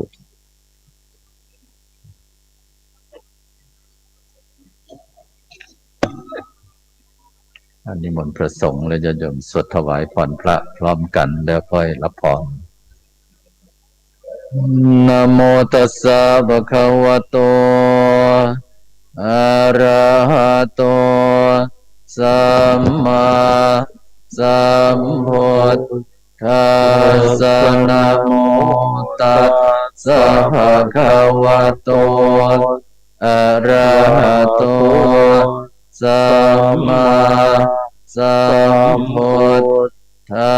สสะนะโมตัสสะภะคะวะโตอะระหะโตสัมมาสัมพุทธัสสะอิติปิโสภะคะวะอะระหังสัมมาสัมพุทโธวิชชาจารณะสัมปันโนสุขโตโลกวิทูอนุตตโรปุริสธรรมสัพพติสัทธาเทวมนุษย์ภะคะวะติสาวกขาโตภะคะวะตาธัมโมสันติติโกอาการิโกเอหิปัสสิโกโอปนัยโกปัจจัตตังเวทิตาโพวินโยหิติสุปฏิปันโนภะคะวะโตสาวกสังโฆอุชุปฏิปันโนภะคะวะโตสาวกสังโฆยายาปฏิปันโนภะคะวะโตสาวกสังโฆสัพพิจิปฏิปันโนภะคะวะโตสาวกสังโฆยะทิฏฐาจัตตาริปุริสายุคาติหัตถปุริสบุคคลาเอสะภะคะวะโตสาวกสังโฆอาหุนายโยปาหุนายโยทักขินายโยอัญชลิกรณีโยอนุตตรังปุญญาเกตังโลกัสสาติหังสหัสสมปินิมิตสาพุทธันตังเกเมคารังอุทิตาโครัสเสนามาราอาติธรรมวิธินาจิตวามุนิโตตันเตจะสาภวทุเตชยมังอาลานิมาราติเรกามาปิโยติตาสาภาราติโกรังปนาระวะกามะกัปทัตถยาคัมพันติสุทันตวิธินาจิตวามุนินโตตันเตชัสสะภวตุเตชยมังคาลานินาราคิริงกัจจวรังอธิบาทโอตังทาวาทิจักกามาสันนิวสุทธารุนันตาเมตตาภูเสกวิทินาจิตวามุนินโทตันเตชัสสะภวตุเตชยมังคารานิโกทิตาคากรรมติหัตถสุธารุนันตาภาวะติโยชนะปัฏฐังกุริมาณวันตังอิทิยปิสังฆตมโนจิตวามุนินโทตันเตจะสาภวตุเตชยมังคารานิกตวานาก ตัมโมตาลังอิวะคาปิยาทิจายาโจนาวจนังจายกายมัจเจสันเตนะโสมาวิธินาชิตาวามุนินโทตังเตจะสาภวันตุเตชยมังคลานิสัจจังวิหายมนิสัจจกวาทะเกตุมวาทาพิโรวิตมนังอริหันตโพตังปัญญาปฏิปัจจาริโตจิตวามุนินโตตันเตจะสาภวันตุเตชยมังคลานิสันโตปนันตปุจจารังวิปุตตังปะอิเตโหเตเอนะมุจเกนะธัมมาปะยันโตติโตปะเตสวิตินาจิตวามุนินโทตันเตจะสาภวันตุเตชยมังคลานิโทคาทิปุจจเกนะสุทัสสะธัมพระมังวิสุทธิสุติเมติภะกาพิทังญาณังปเตนะวิธินาจิตวามุนิโตตันเตจะสาภวันตุเตชยมังคลานิเอตทิปุตชยมังคลาทกาตาโยวาจโนทินาทิเตสรเตมัตตันเทียหิตวานันเอกวิวินาทิโยปัตถวานิโมขังสุขังอธิกัมมันเจนโรสปัญโยมหาการุณิโกนาอิตายะสัพพปานินางปุเรตวา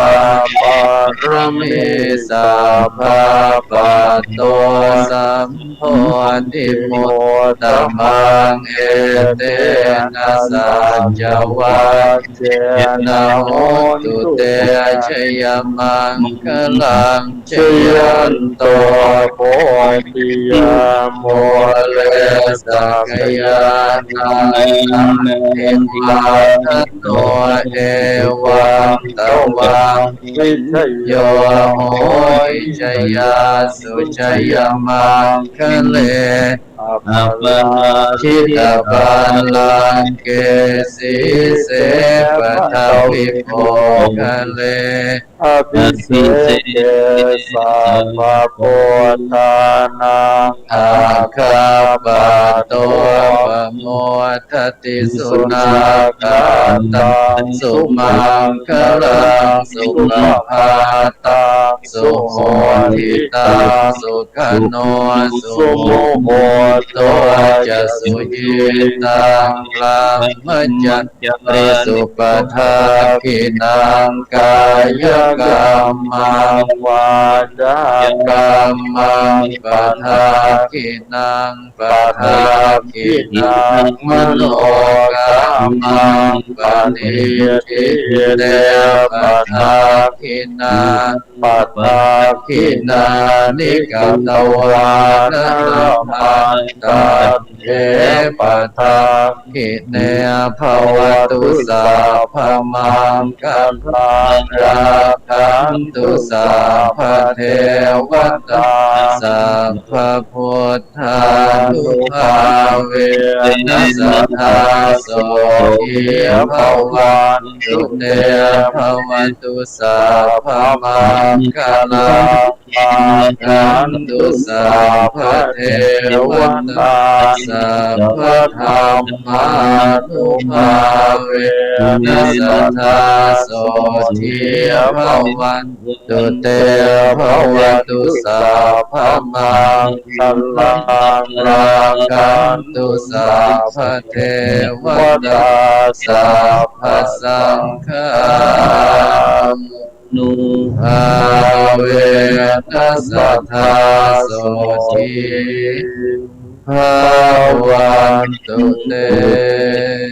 สาธุลำดับต่อไปจะได้กล่าวคำบูชาข้าวพระพุทธและกล่าวคำถวายภัตตาหารแด่พระสงฆ์นะครับ ขอเชิญทุกท่านได้ตั้งนะโม3จบพร้อมกัน แล้วเชิญว่าตามครับนะโมตัสสะภะคะวะโตอะระหะโตสัมมาสัมพุทธัสสะนะโมตัสสะภะคะวะโตอะระหะโตสัมมาสัมพุทธัสสะนะโมตัสสะภะคะวะโต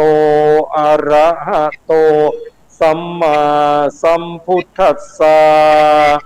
อิมังสูปะพยัญชนะสัมปันนังสารีนังโภชนังอุทธกาวะรังพุทธสสะปูเชมาอิมานิมะยังพันเตภัตตานิสะปริวารานิภิกขุสังคัสสะโอโนชยามะสาธุโนพันเตภิกขุสังโฆอิมานิภัตตานิสะปริวารานิปฏิคันหาตุอัมหากังทีคารตังหิตายะสุขายะข้าแต่พระสงฆ์ผู้เจริญข้าพเจ้าทั้งหลายขอน้อมถวายภัตตาหารกับทั้งของบริวารทั้งหลายเหล่านี้แด่พระภิกษุสงฆ์ขอพระภิกษุสงฆ์จงรับภัตตาหารกับทั้งของบริวารทั้งหลายเหล่านี้ของข้าพเจ้าทั้งหลายเพื่อประโยชน์และความสุขแก่ข้าพเจ้าทั้งหลายตลอดกาลนานเทอญสาธุ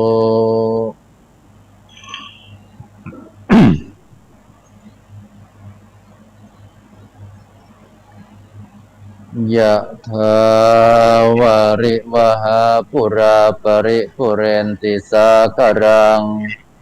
เอวะเมวะอิโตทินังเปตานังอุปกัปปติอิจิตังปฏิตังตุมหังคิปะเมวะสมิจจโตสัพเพปุเรนตุสังคปาจันโทปนรโสยะถามณิโชติระโสยะถาวันจันตุสัพพะโรโควินาสตุมาเตภวัตวันตรายสุขีเทกายุโกภวสัพพิ ติโยวิวัชชันตุสัพพะโรโควินาศตุมาเตภวัตวันตรายสุขีทีกายุโกภวสัพพิวิวัชชันตุสัพพะโรโควินาศตุมาเตตวันตรายโยสุขีทีกายุโกภวะวัฒนสีเลสนิจังวุฒาปจายจตารโอธรรมาวัฏันติอายุวันโนสุขังภาลังอายุวัฏโกธนวัฏโกโกยสวัฏโกภลวัฏโกวันวัฏโกทโกโหตุสัพพทาโทคโรคพยาเวราโสกาสันตุจุปัฏฐวาอันตรายาปิวินาสันตุจติสัจยสิทธิธนังลาภังโสทิสุขังพลังสิริอายุจวันโนจะโพคังจะยสวาสตวาสาจะอายุงจะชีวสิทธิภวันตุเตภวตุสัพพมังคลังตุสัพพเทวตาสัพพธรรมานัสสทธาโสทิภวันตุเตภวตุสัพพมังราคันตุสัพพเทวตาสัพพสังฆานุภาเวนัสสทธาโสทิภวันตุเตสาธุสาธุสาธุขอเชิญทุกท่านได้เจริญจิตตภาวนาทำใจให้สงบสักชั่วระยะเวลาหนึ่งเพื่อให้เกิดภาวนาบุญสำเร็จด้วยการภาวนานะครับขอเชิญทุกท่านครับซึ่งในขณะนี้บรรดาท่านผู้ฟังท่านผู้ชมก็กำลังติดตามการไลฟ์สดทาง Facebook ในโครงการอยู่บ้านสร้างบุญตลอดพรรษาออนไลน์ซึ่งวัดพระสิงห์วรมหาวิหารร่วมกับคณะสงฆ์จังหวัดเชียงใหม่กรมการศาสนากระทรวงวัฒนธรรมก็ได้จัดโครงการขึ้นมาเพื่อที่จะได้เสริมเติมเต็มให้กับบรรดาพี่น้องพุทธศาสนิกชนในสถานการณ์ที่ได้รับการระบาดจากโควิดฉะนั้นวันนี้เป็นวันพระเป็นวันธรรมัสสวนะวันแห่งการฟังธรรมดังที่พระเดชพระคุณหลวงพ่อพระเทพสิงหวราจารย์รองเจ้าคณะจังหวัดเชียงใหม่เจ้าอาวาสวัดพระสิงห์วรมหาวิหารได้แสดงบอกว่าศีลเป็นเยี่ยมในที่สุดในโลกศีลเย็นที่สุดในโลกทุกสิ่งทุกอย่างอยู่ที่ศีลเพราะศีลแปลว่าปกติฉะนั้นก็บรรดาท่านผู้ฟังท่านผู้ชมที่กำลังติดตามอยู่ได้ปฏิบัติเจริญจิตตภาวนาก็หายใจลึกหายใจเข้าพุทหายใจออกโทหรือว่าจะเป็นสัมมาอรหังหรือว่ายุบหนอพองหนอตามแนวสติปัฏฐาน4ที่ได้ร่ำเรียนมากับคณะครูบาอาจารย์พระมหาเถระต่างๆก็สามารถที่จะนำปฏิบัติได้เพราะว่าการกำหนดอย่างใดอย่างหนึ่งนั้นเป็นอุปกรณ์เครื่องมือที่จะทำให้จิตใจของเรายิ่งสงบยิ่งสงบเท่าไหร่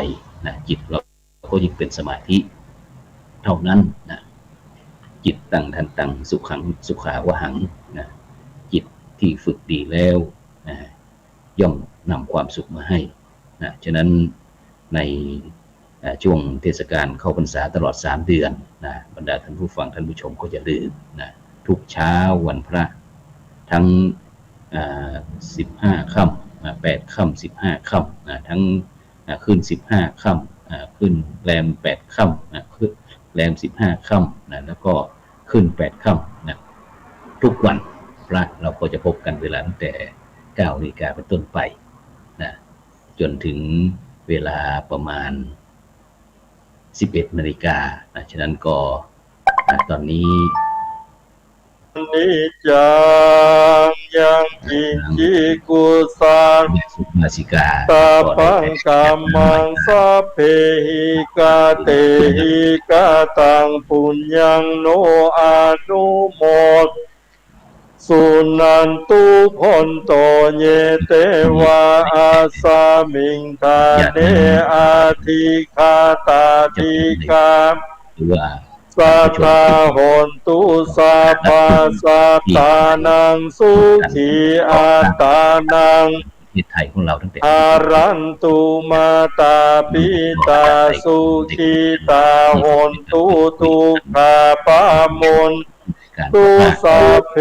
ญาตากาสุขีตาโหนตุทุกขาปามคุณธรรมแล้วก็ตุสัพเพ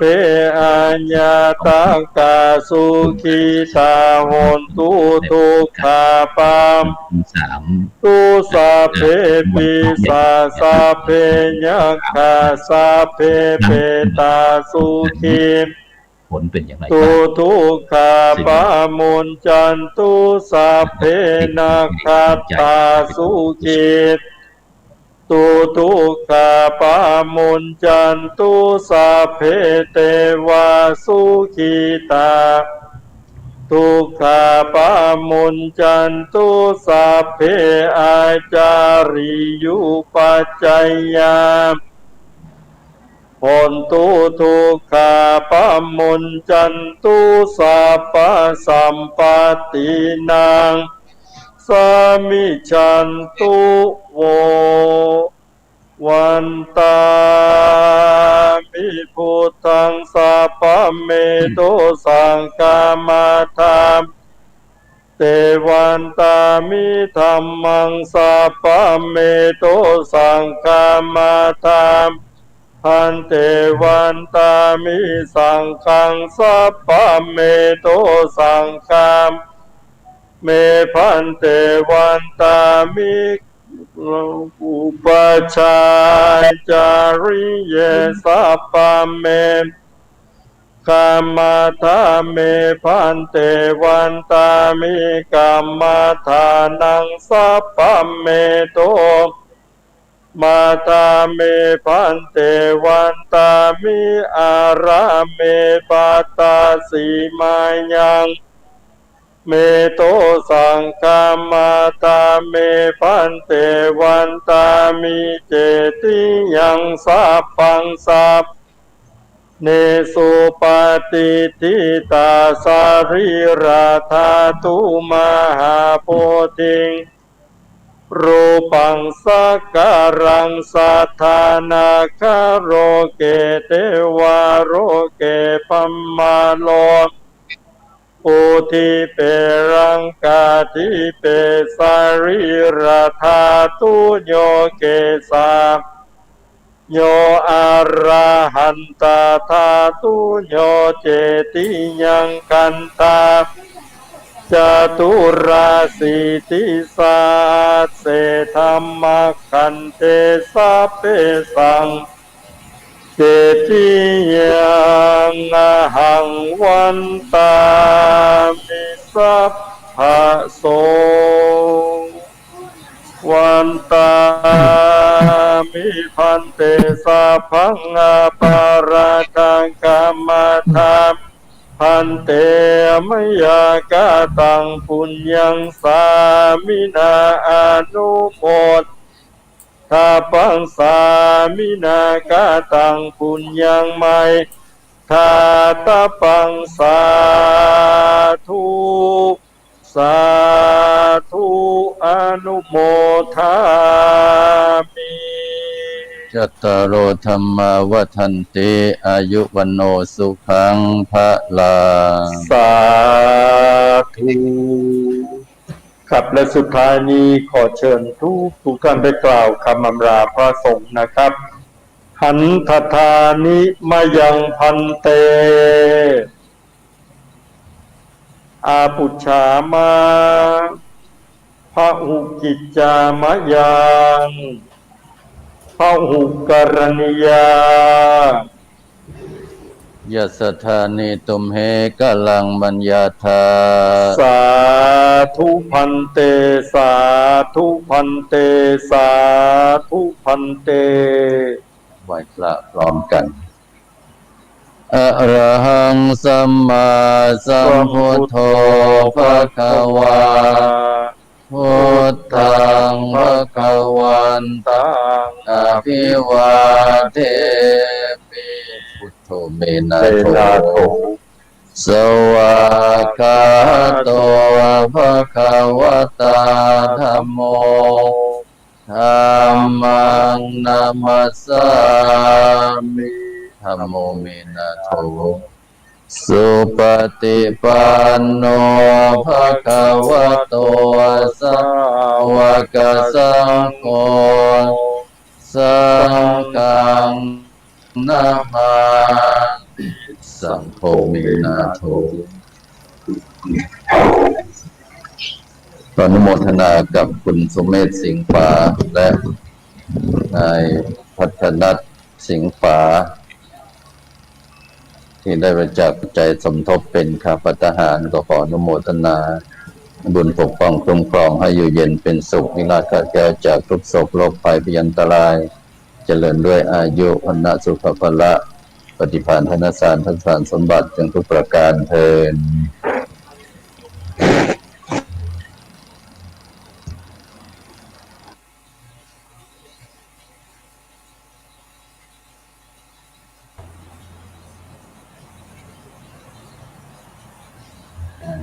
ตอนนี้เราก็ได้ทำการไลฟ์สดจากพระวิหารหลวงวัดพระสิงห์วรมหาวิหารตั้งแต่ภาคเช้ามีการไหว้พระสมาทานศีลแล้วก็ฟังพระธรรมเทศนาแล้วก็มีการถวายจตุปัจจัยแก่องค์แสดงพระธรรมเทศนาซึ่งวันนี้ก็ได้รับความเมตตาจากพระเดชพระคุณหลวงพ่อประเทศสิงห์วราจารย์ดร.รองเจ้าคณะจังหวัดเชียงใหม่เจ้าอาวาสวัดพระสิงห์วรมหาวิหารที่ได้ร่วมกับกรมการศาสนากระทรวงวัฒนธรรมได้จัดโครงการดีๆมอบให้กับบรรดาผู้ศาสนิกชนท่านผู้ฟังทุกท่านในโครงการอยู่บ้านสร้างบุญตลอดสร้างออนไลน์ซึ่งท่านผู้ฟังก็อย่าลืมกดติดตามกดไลค์กดแชร์กดทำเป็นธรรมทานยิ่งแชร์ไปมากเท่าไหร่ยิ่งได้บุญโดยเฉพาะวันพระหน้าก็คือแรม8 ค่ำวันที่31 สิงหาคมก็จะเป็นการแสดงพระธรรมเทศนาโดยพระครูวินัยธรชัชวาลชวนปัญโยผู้ช่วยเจ้าอาวาสวัดพระสิงห์วรมหาวิหารอำเภอเมืองเชียงใหม่จังหวัดเชียงใหม่ฉะนั้นก็บรรดาท่านผู้ฟังก็ช่วยกระจายข่าวบอกกันต่อไปที่ทางกรมการศาสนากระทรวงวัฒนธรรมร่วมกับคณะสงฆ์ไทยเราซึ่งได้ร่วมกันจัดทั่วประเทศซึ่งจะมีกี่วัดกี่วายังไงฉะนั้นก็เราจะไปกับผู้ที่ดำเนินโครงการขอเจริญพรท่านอาจารย์ประภาสเจริญพรสาธุสาธุกราบนมัสการท่านพระครูโสพลปริยัตินะครับและท่านผู้ชมทุกท่านครับผมเป็นยังไงบ้างวันนี้แต่งตัวหล่อเชียววันนี้เป็นวันพระวัดสวรรค์นะวันนี้ตอนเช้าได้ไปที่ไหนบ้างเนี่ยไปเยี่ยมโครงการทางวัดไหนบ้างครับตามปกติของกรมการศาสนากระทรวงวัฒนธรรมนะครับถ้าถึงช่วงเช้าวันพระนะครับโดยในส่วนของกรมการศาสนาในภาพรวมนั้นทางท่านผู้บริหารโดยท่านอธิบดีกรมการศาสนาท่านเกียงศักดิ์บุญประสิทธิ์นะครับท่านรองอธิบดีแล้วก็เจ้าที่กรมการศาสนาก็จะมีการนำภัตตาหารนะครับสังฆทานส่วนหนึ่งไปถวายตามวัดต่างๆนะครับในกรุงเทพมหานครนะครับที่ไปถวายนี้เพราะเนื่องจากว่าในวันพระนี้ในเขตกรุงเทพมหานครนั้น ไม่สามารถที่ทางพระสงฆ์ในวัดไม่สามารถที่จะจัดกิจกรรมในการเทศนาธรรมหรือว่าให้คนเข้าวัดได้นะครับทางกรมการศาสนาก็เลยจัดในรูปแบบของการนำภัตตาหารนำสังฆทานไปถวายท่านเพื่อที่ว่าท่านออกวัดไม่ได้นะครับท่านที่มีปัญหาในเรื่องของญาติโยมโดยเฉพาะหลายๆวัดในกรุงเทพมหานครตอนนี้นะครับก็คือญาติโยมไม่สามารถที่จะเข้าไปทำบุญที่วัดได้อันนี้เป็นส่วนหนึ่งครับที่ทุกวันพระนะทางกรมการศาสนาก็จะดำเนินการในส่วนนี้คราวนี้ในส่วนอีกส่วนหนึ่งก็คือในส่วนของที่กำลังดำเนินการอย่างนี้โดยความเมตตาของทางวัดพระสิงห์นะครับแล้วก็วัดเครือข่ายอีก13วัดนะครับรวมทั้งหมด14วัดครับที่ได้ดำเนินการปัจจุบันนี้ก็คือมีการเข้าวัดทำบุญนะครับอยู่บ้านสร้างสุขเป็นออนไลน์ก็เริ่มตั้งแต่เช้าครับท่านพระครูครับก็คือตอนเช้าก็จะเข้าไปร่วมในระบบออนไลน์กับทางวัดต่างๆทั้งภาคใต้ภาคตะวันออกเฉียงเหนือนะครับหรือว่าแม้แต่ภาคกลางนะครับก็ไปร่วมกิจกรรมตั้งแต่การเข้าไปร่วมทำวัดเช้ากับพระคุณท่านนะครับถึงแม้ว่าเราเป็นฆราวาสนะครับอยู่ในส่วนกลางนะครับไปไหนไม่ได้นะครับก็ร่วมในการทำวัดเช้าในการทำสมาธินะครับสายๆมานะครับอย่างตอนเช้านี้อย่างที่วัดพระสิงห์หรือวัดอื่นมีการแสดงพระธรรมเทศนาเจ้าที่กรมการศาสนาส่วนหนึ่งก็เข้าไปร่วมทางออนไลน์ทางซูมแบบนี้แหละครับสาธุสาธุ แล้วเป็นยังไงบ้างหลังจากที่เราได้ชมกิจกรรมทำบุญสร้างอยู่บ้านสร้างบุญตลอดพรรษาออนไลน์ที่ทางภาคเหนือโดยเฉพาะก็มีวัดพระสิงห์วรมหาวิหารวัดพระธาตุศรีจอมทองอำเภอจอมทองเชียงใหม่แล้วก็วัดพระธาตุช่อแฮอำเภอเมืองจังหวัดแพร่บรรยากาศภาคเหนือของเราตอนนี้การทำบุญเข้าพรรษาเป็นยังไงท่านอาจารย์ในภาพรวมครับก็เท่าที่ได้คุยกันนะครับแล้วก็ได้เข้าไปตามวัดต่างๆทางออนไลน์นะครับก็ปรากฏว่าทางวัดต่างๆท่านก็ได้แจ้งให้ทราบว่ามีการตอบรับในกิจกรรมโครงการนี้เป็นอย่างดียิ่งนะครับโดยเฉพาะอย่างเช่นวัดพระธาตุศรีจอมทองจังหวัดเชียงใหม่นะครับหรือว่าวัดพระธาตุช่อแฮจังหวัดแพร่ก็ดีนะครับหรือโดยเฉพาะในวัดของวัดพระสิงห์เรานั้นนะครับก็ได้รับการตอบรับที่ดีคือมีญาติโยมหรือว่ามีประชาชนเข้ามาร่วมเยอะนะครับที่ว่าเข้ามาร่วมเยอะนั้นเพราะว่ากิจกรรมนี้เป็นการตอบโจทย์นะครับแล้วก็เป็นการแก้ปัญหาของพุทธศาสนิกชนได้เป็นอย่างดียิ่งในช่วงภาวะเช่นนี้ที่ไม่สามารถที่จะเข้าวัดหรือว่าเข้าร่วมดำเนินกิจกรรมได้โดยเฉพาะอย่างยกตัวอย่างนะครับอย่างของพระธาตุช่อแฮนี้นะครับทางพระเดชพระคุณท่านเจ้าคุณท่านก็แจ้งให้ทราบว่า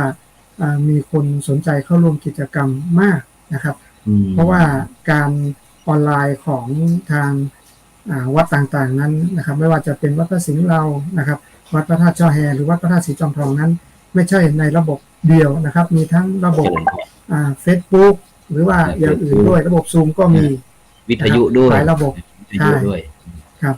และในการดำเนินกิจกรรมนั้นครับก็มีการดำเนินกิจกรรมอย่างเข้มข้นอย่างเช่นวัดพระธาตุช่อแฮเนี่ยพระเดชพระคุณหลวงพ่อท่านเจ้าคุณท่านก็เล่าให้ฟังว่าทุกวันพระนะครับตอนเย็นก็จะมีการเวียนเทียนออนไลน์ด้วยนะครับซึ่งเท่ากับว่าญาติโยมหรือว่าพุทธศาสนิกชนเนี่ยที่ไม่สามารถเข้าวัดได้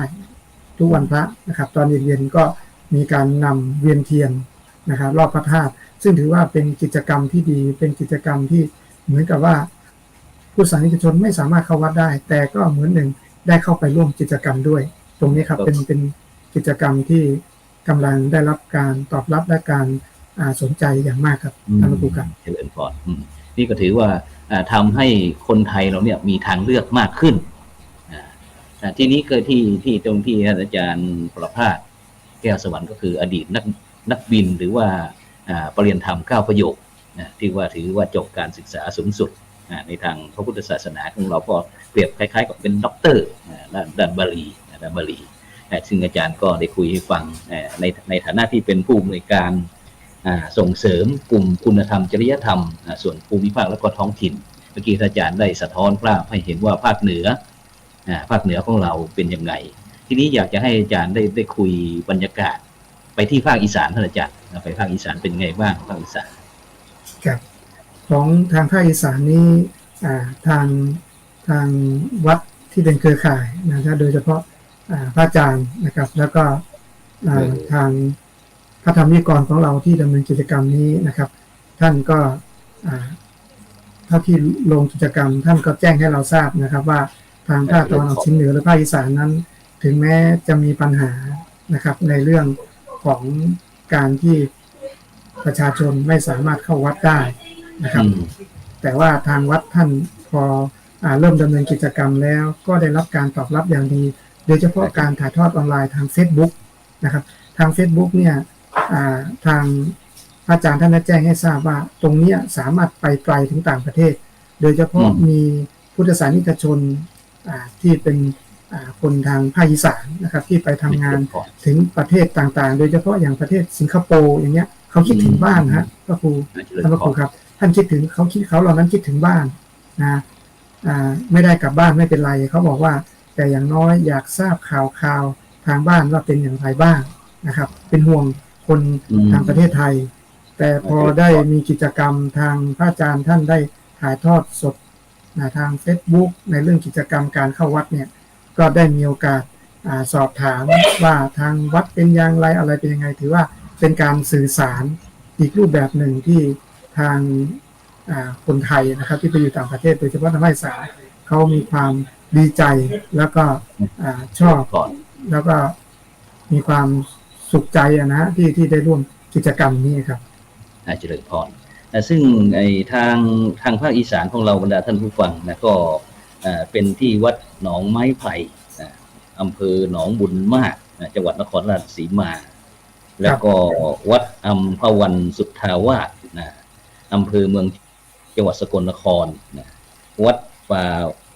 จานอำเภอประจักษ์ศิลปาคมจังหวัดอุดรธานีวัดดอนชีอำเภอเมืองจังหวัดอุบลราชธานีแล้วก็วัดหน้าพระธาตุอำเภอเมืองจังหวัดนครศรีธรรมราชนี่นี่ศรีธรรมราชเป็นภาคใต้ภาคใต้ฉะนั้นนี่อาจารย์ประพลาดแก้วสวรรค์ก็ได้คุยให้บรรยากาศในภาพรวมของภาคอีสานหรือว่าภาคตะวันออกฉะนั้นเราไปที่ภาคใต้ท่านอาจารย์ไปที่ภาคใต้นี่ก็จะมีที่วัดสุนทรนิวาสอำเภอเมืองจังหวัดสุราษฎร์ธานีวัดหัวถนนอำเภอสะเดาจังหวัดสงขลาวัดหน้าบรมธาตุอำเภอเมืองจังหวัดนครศรีธรรมราชแล้วก็วัดสวนวางอำเภอกุลบุรีจังหวัดพังงาท่านอาจารย์เป็นยังไงบ้างได้เข้าไปเชิญไปตามที่คณะครูบาอาจารย์เราได้ก็นิมนต์เจริญพรครับถ้าที่เข้าไปดูนะครับได้เข้าไปร่วมกิจกรรมนะครับโดยเฉพาะใหม่ๆนะครับท่านอาจารย์ท่านก็เล่าให้ฟังเหมือนกันว่าในการทำกิจกรรมนี้หรือการร่วมโครงการนี้ใหม่ๆก็จะมีปัญหาเนื่องจากว่าการที่จะออนไลน์นะครับกิจกรรมเข้าวัดในวันพระในช่วงเข้าพรรษานี้ส่วนมากถ้าเข้าไปออนไลน์ถ้าให้ศรัทธาญาติโยมเข้ามาออนไลน์ในระบบซูมเนี่ยจะมีปัญหาคือส่วนมากประชาชนนะครับก็จะเป็นผู้สูงอายุนะครับผู้สูงอายุต่างๆท่านก็จะเข้าไม่เป็นครับในระบบซูมนะครับก็จะมีคนน้อยนะครับทางกรมการศาสนาก็ดีหรือว่าทางเครือข่ายจังหวัดอื่นๆเราก็ช่วยกันครับช่วยกันเข้าลงไปในระบบซูมเป็นการเยี่ยมท่านก็คือในการทำกิจกรรมหรือบ้านสร้างบุญตลอดพรรษาเนี่ยออนไลน์เนี่ยก็จะดีอย่างนะครับคือสามารถที่จะออนไลน์นะครับส่งลิงก์มาแล้วก็ให้พระที่เป็นเครือข่ายเยี่ยมชมกันในแต่ละจังหวัดได้อย่างสมมุติว่าภาคใต้ตอนนี้ท่านมีประชาชนที่ไม่ถนัดในการเข้าทางซูมหรือยังไม่ทราบลิงก์ Facebook ทางกรมการศาสนาก็จะเป็นตัวกลางนะครับตัวกลางในการส่งลิงก์นี้ให้ทางเครือข่ายวัดต่างๆหรือแม้แต่ในกรุงเทพมหานครเข้าไปเยี่ยมชมเข้าไปร่วมกิจกรรมนะครับอันนี้เป็นข้อดีของการที่ใช้ระบบออนไลน์นะครับอันนี้คือเป็นข้อจำกัดนิดนึงนะแต่คิดว่าอีกสักระยะหนึ่งครับท่านพระครูครับว่า ปัญหานี้ก็จะคลี่คลายไปถ้าหากว่า ขายได้ดี ผู้สาธารณชนท่านถนัดในการเข้าระบบออนไลน์แล้วก็จะช่วยได้เยอะนะครับในระบบเดิมนี้นะครับเพราะว่าคนไทยของเรานี่จะสามารถที่ปรับตัวไหวท่านอาจารย์ตอนนี้เขาก็จะมีทั้ง LINE ทั้ง Facebook ใช่ไหมอีกหน่อยเพราะ Zoom นี่สามารถที่จะลิงก์ไปทาง Facebook ก็ได้นะทางเฟซก็ได้นะซึ่งก็ขยายไปเรื่อยนะแต่มีอะไรเราก็ใช้ไปก่อนนะใช้ไปก่อนนะเพราะว่าเป็นยุคสื่อออนไลน์แล้วทีนี้เราไปที่ภาคกลางที่พิจิตรบ่อแต้อำเภอวังทรายพูนจังหวัดพิจิตรแล้วก็วัดวังสมบูรณ์สระแก้วเนาะเป็นยังไงบ้างท่านอาจารย์ได้ทางพร้อมทางท่านผู้หลักผู้ใหญ่ทางกรมการศาสนาได้เข้าไปดูแลโดยเฉพาะท่านเกรียงศักดิ์บุญประสิทธิ์อธิบดีกรมการศาสนาท่านเข้าไปแวะเยี่ยมชมเชิญเป็นยังไงบ้างเจ้าของโครงการภาพรวมของภาคกลางครับตอนนี้ในลำดับแรกลำดับต้นนะครับช่วงนี้ก็คือได้ประสานกับ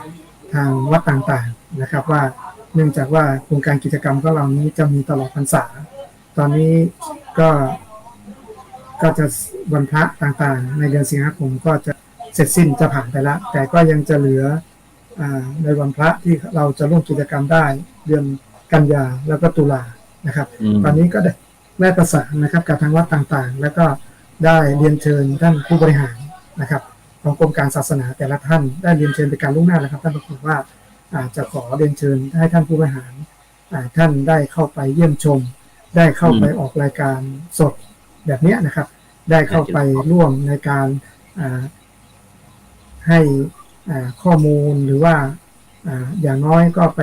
เยี่ยมชมดูว่าวัดต่างๆนั้นท่านดำเนินกิจกรรมแล้วเป็นอย่างไรนะครับในโดยเฉพาะพุทธศาสนิกชนในภาคต่างๆในวัดต่างๆนั้นอันนี้กรมการศาสนาในส่วนของส่วนนี้นะครับก็กำลังดำเนินการอยู่ประเด็นหนึ่งประเด็นที่สองก็คือในส่วนของวัดแม้แต่ในวัดภาคกลางถึงแม้ว่าจะจัดอยู่ในภาคเหนือนะครับอย่างจังหวัดพิจิตรหรือว่าทางค่อนไปทางภาคตะวันออกก็คือสระแก้วนะครับเจ้าที่ได้เข้าไปเยี่ยมชมดูนะครับท่านพระครูแล้วก็ได้เข้าไปคุยกับทางพระอาจารย์ที่ท่านดำเนินกิจกรรมโครงการนี้ท่านก็บอกว่าครั้งแรกใหม่ๆท่านมีปัญหามากเพราะท่านไม่มีความถนัดในเรื่องของการทำในเรื่องของการกิจกรรมออนไลน์นะครับโดยเฉพาะระบบซูมนะครับแต่ว่าตอนนี้พอท่านฝึกหัดไปด้วยทดลองทำไปด้วยปรากฏว่าตอนนี้ท่านวัดเหล่านี้นะครับวัดที่เข้าลงโครงการของเราตอนนี้กลับกลายว่าตอนนี้หนึ่งท่านกลายเป็นต้นแบบไปแล้วนะครับต้นแบบก็คือหมายความว่าเป็นที่ปรึกษาของวัดต่างๆที่เห็นโครงการกิจกรรมนี้แล้วสนใจขอให้ไปช่วยในเรื่องของการอธิบายหรือว่าการสอนนะครับในเรื่องว่า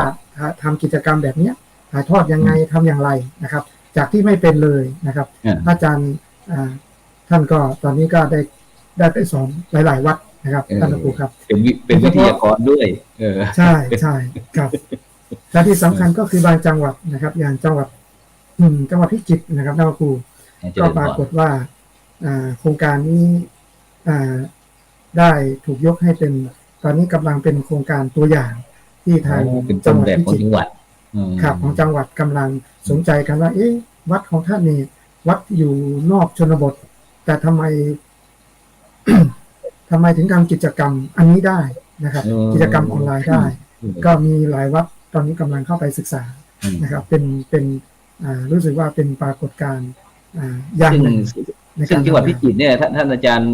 ประภาสพอดีหลวงพ่อพระราชสิทธิเวทีรองศาสตราจารย์ด็อกเตอร์นะท่านเป็นผู้ที่เกี่ยวกับวัยเรื่องการสื่อออนไลน์พอดีในช่วงนี้หลวงพ่อก็ได้รับอุบัติเหตุเหตุทางรถยนต์ตรงนี้หลวงพ่อก็กำลังปรับฟื้นฟูนะซึ่งหลวงพ่อก็เป็นคณะกรรมการโครงการบุญว่ารักษาศีล 5กับพระอาจารย์เช่นเดียวกันนะหลวงพ่อก็จะส่งเสริมพระที่นักทำงานนะฉะนั้นพิจิตรของเราอย่างที่วัดบ่อแต้ที่เมื่อกี้นะ บอกว่าถึง ครับ เป็นวัดน้อยที่ไม่มีทั้งมีแต่โซล่าร์เซลล์ไม่มีไฟฟ้า ไม่มีระบบอินเทอร์เน็ต Wi-Fi อะไรทุกสิ่งทุกอย่าง แต่พระอาจารย์ท่านก็ทำจนคณะสงฆ์เห็นว่าวัดบ่อแต้นี่เป็นไปได้ไงไฟก็ไม่มีWi-Fi ก็ไม่มีอินเทอร์เน็ตก็ไม่มีแต่ทำได้ จนปัจจุบันนี้นิมนต์พระอาจารย์ไปเป็นวิทยากรบรรยายให้วัดต่างๆฟังนะนี่คือการเป็นสิ่งที่ทั้งทางโลกทางธรรมเนาะก็ต้องมีการปรับเพื่อที่จะเข้าสู่ยุคออนไลน์ยุค 5G นะซึ่งเราไม่สามารถที่จะหลีกได้จะชอบไม่ชอบก็จำเป็นต้องใช้นะฉะนั้นก็วิถีธรรมวิถีไทยวิถีพุทธของเราก็จะมีการเปลี่ยนไปอย่างที่ตอนเช้าเรามีการทำบุญตักบาตรทางออนไลน์บ้างไหว้พระสมาทานศีลเรียนเทียนอะไรต่างๆเนี่ยนะอาจารย์เนาะฉะนั้นในช่วงสุดท้ายเหลือเวลาสักนาทีหนึ่งอยากจะให้ท่านอาจารย์ประภาสแก้วสวรรค์ผู้อำนวยการกลุ่มส่งเสริมคุณธรรมจริยธรรมส่วนภูมิภาคและก็ท้องถิ่นกรมการศาสนากระทรวงวัฒนธรรมได้ฝากทั้งวัดต่างๆที่ได้เข้าร่วมโครงการของเราเนี่ยได้ฝากให้กับบรรดาพี่น้องคนไทยของเราพุทธศาสนิกชนทั้งชาวไทยและก็ต่างประเทศได้ร่วมกันเข้าสู่ระบบออนไลน์โดยเฉพาะการสร้างบุญอยู่บ้านสร้างบุญตลอดพรรษาออนไลน์ขอเจริญพรครับก่อนอื่นต้องกราบขอบพระคุณนะครับท่านพระครูรวมทั้งวัดเครือข่ายต่างๆทั้งหมดทั้ง14วัดในแต่ละภาคนะครับที่ได้เมตตากรมการศาสนากระทรวงวัฒนธรรมนะครับเพราะว่าในส่วนกรมการศาสนาโดยท่านอธิบดีกรมการศาสนาท่านเกรียงศักดิ์บุญประสิทธิ์นั้นท่านเล็งเห็นว่ากิจกรรมนี้เป็นกิจกรรมที่ตอบโจทย์และเป็นกิจกรรมที่สามารถช่วยนะครับในส่วนของพุทธศาสนิกชนในสถานการณ์ที่ยากลำบากเช่นนี้นะครับสถานการณ์ที่ไม่สามารถที่จะเข้าวัดเข้าวาได้แต่ว่าในส่วนของการเข้าวัดเข้าวาหรือว่าในการทำบุญนั้นถึงแม้ว่าเราไม่สามารถที่จะเข้าไปดำเนินการได้แต่ถ้าหากมีช่องทางที่จะสามารถส่งเสริมสนับสนุนให้พุทธศาสนิกชนของเราได้มีโอกาสเข้าวัดถึงแม้จะเป็นการเข้าวัดทางออนไลน์นะครับแต่เราก็ไม่ทิ้งประเพณีไม่ทิ้งกิจวัตรนะครับและที่สำคัญก็คือเป็นการที่เรามีที่พึ่งทางใจนะครับวัดเป็นที่พึ่งทางใจของเราอย่างน้อยเราได้เข้าไปฟังเทศน์ฟังธรรมนะครับได้ไปเยี่ยมชมกิจกรรมได้เข้าไปสนทนาธรรมกับพระอาจารย์โดยความเมตตาของวัดต่างๆที่ได้ทำกิจกรรมนี้ทางกรมการศาสนาก็ถือว่ากิจกรรมเช่นนี้โครงการเช่นนี้จะช่วยให้ผู้ศาสนิกชนของเรานั้นสามารถที่จะยังคงรักษาวัดประเพณีได้เข้าวัดทำบุญอย่างน้อยก็เป็นการแก้ไขนะครับเป็นการบรรเทาเบาบางนะครับในเรื่องของการทำบุญนะครับในสถานการณ์ของการแพร่ระบาดของโควิด -19 ในขณะนี้นะครับถูกวันนี้เวลาหมดเวลาใช้อย่างเต็มที่เลยนะฉะนั้นก็อาตมาภาพพระครูโสพลปริยัติพร้อมทั้งท่านอาจารย์ประภาสแก้วสวรรค์ผู้อำนวยการกลุ่มส่งเสริมคุณธรรมจริยธรรมส่วนภูมิภาคและก็ท้องถิ่นกรมการศาสนากระทรวงวัฒนธรรมพร้อมทั้งท่านเกรียงศักดิ์บุญประสิทธิ์ที่ดีกรมการศาสนาก็ขอนำรายการอยู่บ้านสร้างบุญตลอดพรรษาออนไลน์จากวัดพระสิงห์วรมหาวิหารจากบรรดาท่านผู้ฟังไปก่อนวันพระหน้าเวลาตั้งแต่ 9 นาฬิกาไปจนไปพบกันถึง 11 นาฬิกาวันนี้ขอให้ทุกท่านมีเงินใช้ไร้โลคาพยาธิไม่เจ็บไม่จนร่ำรวยทุกท่านทุกคนเทินขอกราบพระธรรมสวัสดีขอเจริญพร